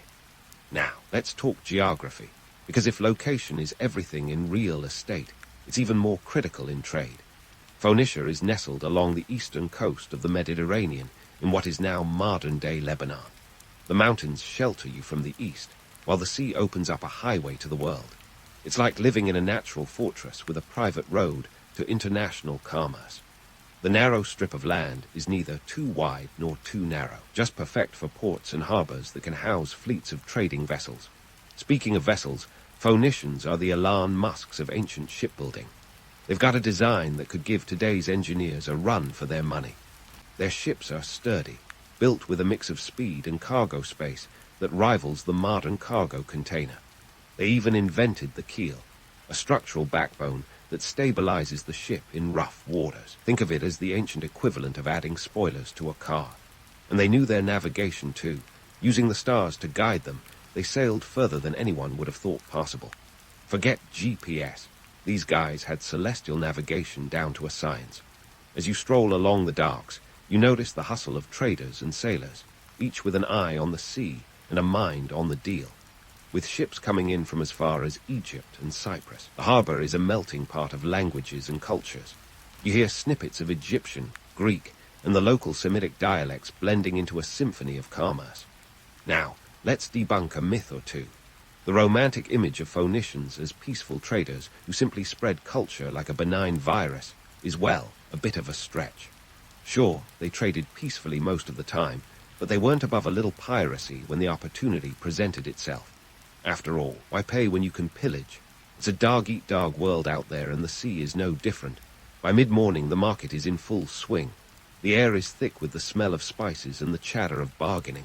You can pick up everything from Egyptian papyrus to Cypriot copper if you've got something to trade. And while you're at it, why not grab some Phoenician pottery? It's not just functional, it's a conversation starter. Oh, this. Picked it up entire. Limited edition. The politics of trade aren't lost on anyone here. The Phoenicians know that control over trade routes means power. Their cities, like Tyre and Sidon, operate almost like independent city-states, each with its own king and policies. It's a delicate balance of power and diplomacy, and the Phoenicians navigate it like they do the sea, with skill and strategy. They've got treaties with Egyptian pharaohs and compacts with the Assyrian Empire, all in the name of keeping those trade routes open and flowing. As the day progresses, you can't help but marvel at the sheer ingenuity and ambition that fuels this maritime machine. It's not just about buying and selling, it's about crafting a network that spans the known world. Phoenician trade is an ancient precursor to globalization, with all the benefits and pitfalls that entails. And here you are, right in the thick of it, experiencing the vibrant pulse of a civilization that's less remembered today, but was once a titan of the ancient economy. By evening, as the sun dips below the horizon, casting the harbor in shades of orange and purple, of course, purple, you find yourself reflecting on the day's experiences. The Phoenicians' legacy isn't just in the goods they traded, but in the connections they forged and the innovations they inspired. From alphabets to architecture, their influence rippled far beyond their narrow strip of land, across seas and centuries. And as the harbor settles into a quieter rhythm, you realize that Tyre's bustling docks are more than just a hub of commerce. They're a testament to human ingenuity and the relentless drive to explore beyond the horizon. It's nighttime now, and as the harbor's bustling energy softens into a gentle hum, you can almost hear the sighs of relief from the rigging and hulls after a hard day's work. But for the Phoenician merchants, the real journey is only beginning. When it comes to trade networks, these folks aren't just playing in the kiddie pool. They're diving into the deep end of the Mediterranean and beyond, painting the map like a Jackson Pollock of commerce. Let's kick things off with a little geography lesson. No quizzes, I promise. The Phoenicians didn't just hug the coastline and call it a day. Their maritime network stretched all the way from Egypt in the south to the Iberian Peninsula out west. That's a whopping 000 miles of open water, where anything from stormy seas to opportunistic pirates could turn a profitable venture into a lesson in humility. Take the trading route to Britain, for instance. We're talking about a journey longer than a Game of Thrones season, all for a hunk of tin. But this wasn't just any metal. It was an essential component for making bronze, the ancient world's equivalent of vibranium. Tin was the secret ingredient that gave bronze its edge, literally, and the Phoenicians were the plug. Those British tin mines in Cornwall were the Apple stores of the Bronze Age, and the Phoenicians were the hipster tech enthusiasts getting their hands on the latest model. Now, you might think, why go so far for tin when copper is closer to home? Excellent question, Watson. See, the Phoenicians knew that controlling the supply chain meant controlling the market. They were the Jeff Bezos of antiquity, minus the flying phallic rockets. By securing tin from Britain, they had a firm grip on the production of bronze, which was in demand from Athens to Alexandria. But it wasn't just about metals. The Phoenicians were the Amazon prime of their time, shipping everything from Egyptian flax to Spanish silver, each voyage a carefully calculated risk. Unlike the romantic image of carefree seafarers on a sun-drenched Odyssey, real Phoenician traders were more like accountants with a tan. They meticulously planned every aspect of the journey, from the storage of goods to contingencies for bad weather or, heaven forbid, pirates. Speaking of pirates, let's debunk another myth. The idea that the Phoenicians were peaceful traders is a bit like saying a lion is just a big, friendly cat. Sure, they liked making money through trade, but they weren't above a little swashbuckling if the opportunity arose. Sailing the high seas was no tea party. It was a high-stakes game where the line between commerce and piracy was about as clear as mud. Now, let's get into the nitty-gritty of the economy. Forget the romantic notion of a simple barter system where everyone smiles and trades goods like it's a quaint farmer's market. The Phoenicians were dealing in serious currency. Silver ingots were the Bitcoin of the ancient world, a universally accepted medium that transcended local economies. They used these shiny bars to grease the wheels of commerce, facilitating transactions that a simple barter system couldn't handle. But don't get it twisted. Bartering was still very much alive and kicking. It's just that when you're negotiating deals halfway across the known world, having a little silver in your pocket can make all the difference. Imagine trying to trade 100 amphorae of olive oil for a shipload of tin, only to realize that the guy on the other end of the deal prefers wine. Awkward. The Phoenicians were also masters of using trade to wield political power. Their cities, like Tyre and Sidon, were more than just economic hubs. They were political players on the world stage. They signed treaties, formed alliances, and even paid tribute to empires like the Assyrians to keep those trade routes as open as a 24-hour diner.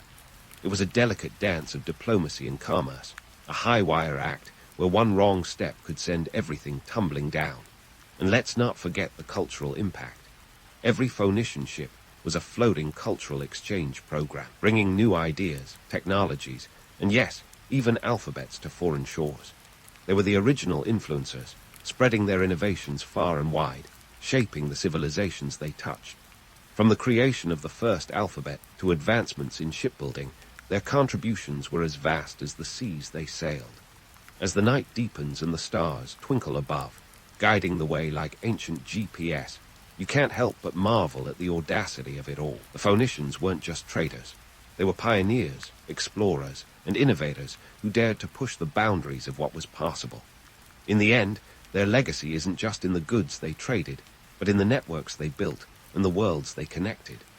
As you drift off to the sound of gentle waves lapping against the docks, remember this. The Phoenicians were more than just merchants. They were architects of a global economy long before the term even existed. And speaking of architects of global economies, let's set sail for the mighty city of Carthage, a place that would make even the most seasoned Phoenician traders' hearts skip a beat, either from anticipation or sheer terror, depending on the day. Carthage, founded around 814 BCE, was the Phoenician answer to what if we could have a Mediterranean empire of our own. Think of it as the Silicon Valley of the ancient world, but instead of tech startups, it was bustling with ships, spices, and strategic alliances. Now, Carthage wasn't just some outpost. It was the crown jewel in the Phoenician diadem. Located in modern-day Tunisia, the city boasted a prime position right in the heart of the Mediterranean. It was like owning beachfront property with a sea view and direct access to trade routes from all over. This wasn't just a lucky break. It was a masterstroke of strategic brilliance. Carthage was a city that played the game of trade and politics with the finesse of a chess grandmaster. The Phoenicians there knew that to maintain their grip on regional commerce, they needed more than just cargo ships and exotic goods. They needed alliances, and lots of them.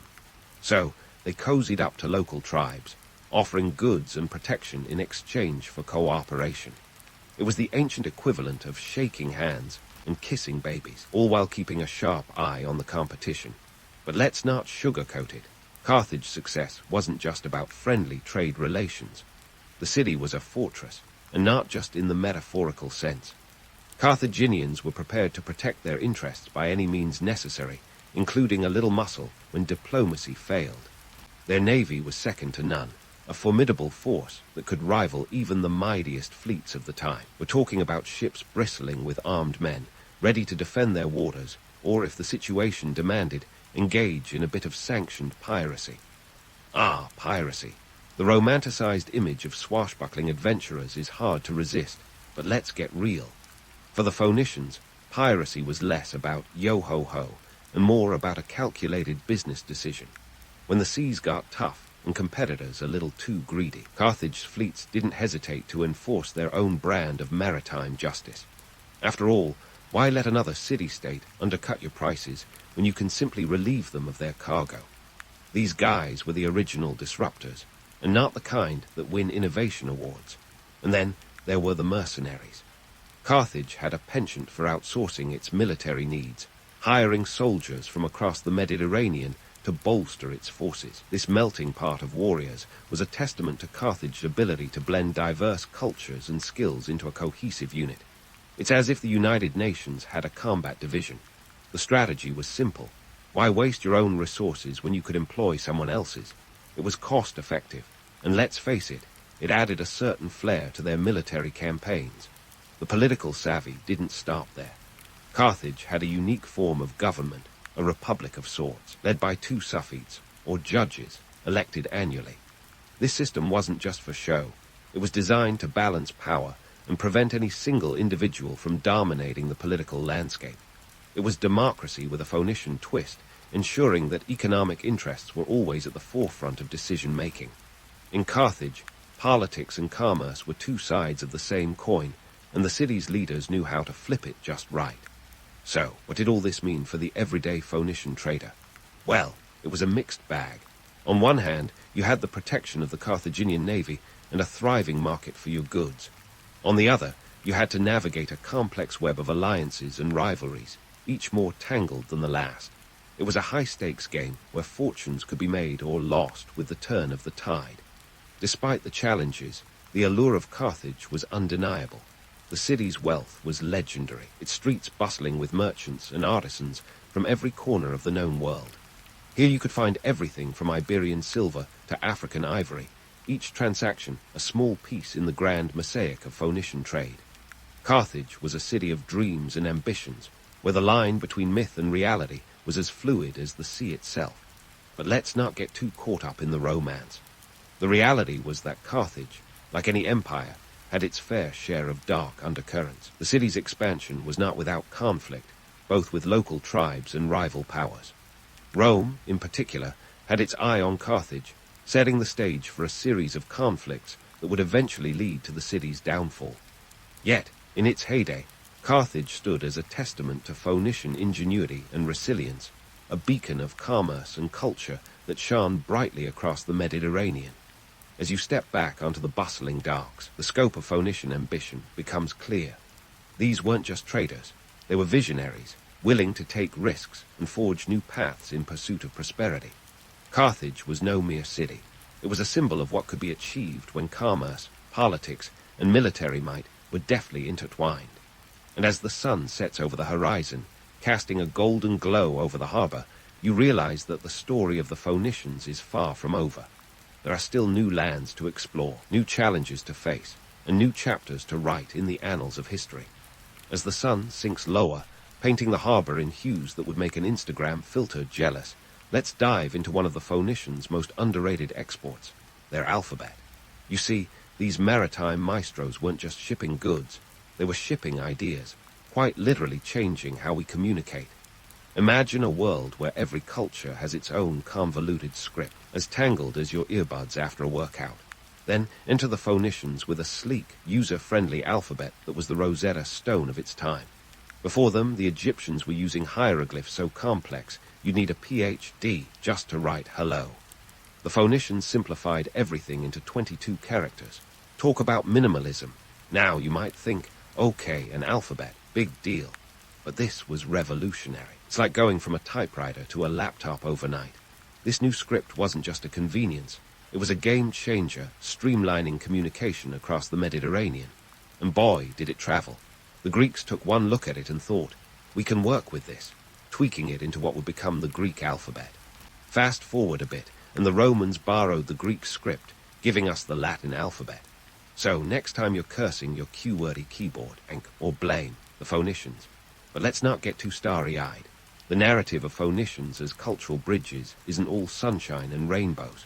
Sure, they spread alphabetic scripts, but they also spread their influence, sometimes with all the subtlety of a sledgehammer. Cultural exchange sounds lovely until you realize it can come with a side of dominance and assimilation. The Phoenicians weren't just sharing. They were integrating themselves into the very fabric of other societies, leaving a mark that was as enduring as it was transformative.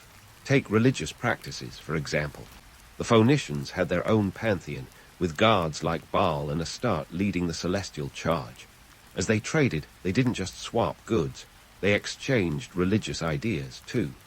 This was less about spiritual harmony and more about economic pragmatism. You see, aligning religious practices could smooth over trade negotiations faster than you can say divine intervention. But let's not kid ourselves. This wasn't always a peaceful process. Cultural assimilation often came with an edge, as local customs got swallowed up by the tidal wave of Phoenician influence. And speaking of influence, let's not forget the economic clout they wielded. The Phoenicians knew that trade wasn't just about goods, it was about control. They had a knack for establishing trading colonies that served as both economic outposts and cultural footholds. Think of them as the Starbucks of the ancient world. Pop up anywhere there's potential for commerce. From Cyprus to Sicily, you could find these Phoenician enclaves, each a little bastion of their culture and commerce. It was a savvy strategy, but one that also raised hackles among local populations who found their own cultures slowly eroding under the weight of Phoenician integration. But wait, there's more. These colonies weren't just about trade, they were about strategic control. By establishing a presence in critical locations, the Phoenicians could dominate trade routes, effectively creating a maritime empire that was both visible and invisible. It was commerce as a form of soft power, and it worked brilliantly until it didn't. Because, as any student of history will tell you, dominance breeds resentment, and resentment breeds conflict. Now, let's talk numbers, because what's a good historical analysis without some hard data? By the height of their power, Phoenician trade routes stretched over 3,000 miles, touching the shores of at least 3 continents. Their ships, those marvels of ancient engineering, could carry up to 450 tons of cargo. Imagine the logistical prowess needed to manage such a fleet. It's like running FedEx, but with triremes and ancient maps. And let's not forget the economic impact. The goods they moved, everything from tin and silver to wine and textiles, were worth fortunes, fueling economies and creating dependencies that reshaped entire regions. And yet, for all their achievements, the Phoenicians remain somewhat of an enigma, a testament to the complexities of cultural interaction. They were innovators and aggressors, traders and pirates, cultural ambassadors and dominators. Their legacy is a dual-edged sword, reflecting both the beauty and brutality of human ambition. As the night deepens and the harbors hum quiets to a whisper, it's clear that the Phoenicians were more than just traders. They were architects of an interconnected world. And as we sail forward in this narrative, remember, history isn't just about what happened, it's about what it means for us today. So buckle up, because the journey through time is far from over. And as we sail forward in this narrative, remember, history isn't just about what happened, it's about what it means for us today. So buckle up, because the journey through time is far from over. As the sun dips below the horizon, casting long shadows over the Phoenician harbors, it's time to reflect on the enduring legacy of these ancient traders. The Phoenicians were like the OG influencers, spreading ideas and innovations across seas and cultures, long before hashtags and viral TikToks. But as we ponder their achievements, a critical question looms. What happened to this maritime powerhouse? How did a civilization so adept at navigating both seas and markets eventually fade into the background of history? Well, my friend, gather round, and let's unravel the tale of decline and legacy. The story starts with the rise of new superpowers, like Rome, who had a way of playing Monopoly with the Mediterranean and not taking kindly to competition. By the 3rd century BCE, Rome was flexing its military muscles, and Carthage, Phoenicia's star pupil, was in its crosshairs. The Punic Wars were like the Rocky Balboa vs. Apollo Creed of the ancient world, only with more elephants and fewer training montages. Carthage, with its formidable navy and strategic cunning, put up a fight that would make any Phoenician ancestor proud. But let's face it, Rome was relentless, like that one friend who always insists on playing another round of Mario Kart until they win. The final blow came in 146 BCE when Rome razed Carthage to the ground, sowing the fields with salt as a dramatic way of saying, "We're done here." But wait, let's not just blame external forces. The seeds of decline were sown within Phoenician society itself. Like a world-class juggler who suddenly finds himself with one too many flaming torches, the Phoenicians were balancing a complex network of alliances, trade routes, and internal politics. Overextension is a real thing, even in the ancient world. Managing an empire that sprawled over thousands of miles meant that any crack, be it a rebellious colony or an economic downturn, could widen into a chasm. And then there's the changing trade landscape. By the time Rome was on the rise, the Mediterranean was becoming more interconnected, and other players were entering the game. Greeks, Egyptians, and even lesser-known states like the Etruscans were all vying for a piece of the trade pie. The Phoenicians, once the unrivaled masters of maritime commerce, found themselves in a market that was becoming increasingly competitive and crowded. Suddenly, everyone and their mother wanted to sell olive oil and purple dye. Yet, even as their power waned, the Phoenicians left an indelible mark on the world. Their legacy is like that of a rock band that pioneered a genre, even if later acts stole the spotlight. The alphabet they spread became the foundation for written communication across multiple cultures. In a world where literacy was a luxury, this was nothing short of a revolution. Imagine a time when writing wasn't just for the elite, but accessible to scribes and merchants alike. The Phoenicians democratized literacy, and that's a legacy that outlasted their cities and empires. Moreover, their commercial innovations laid the groundwork for modern economic systems. The Phoenicians were early adopters of trade networks that linked diverse regions into a proto-global economy. They understood supply chains before supply chains were cool, navigating them with a deftness that would make modern logistic companies envious. And let's not forget their knack for diplomacy and alliances, which taught future empires the importance of soft power in international relations. Sure, they weren't always the peaceful traders of legend, but their strategic partnerships were as crucial as their cargo manifests. So, as the night deepens and the stars twinkle like distant campfires in the sky, what can we learn from these ancient mariners? Perhaps it's the resilience of human ambition, the drive to explore and connect, despite the odds. The Phoenicians remind us that history isn't just a series of events, but a tapestry woven from countless threads of human experience. They were the architects of an interconnected world long before globalization became a buzzword.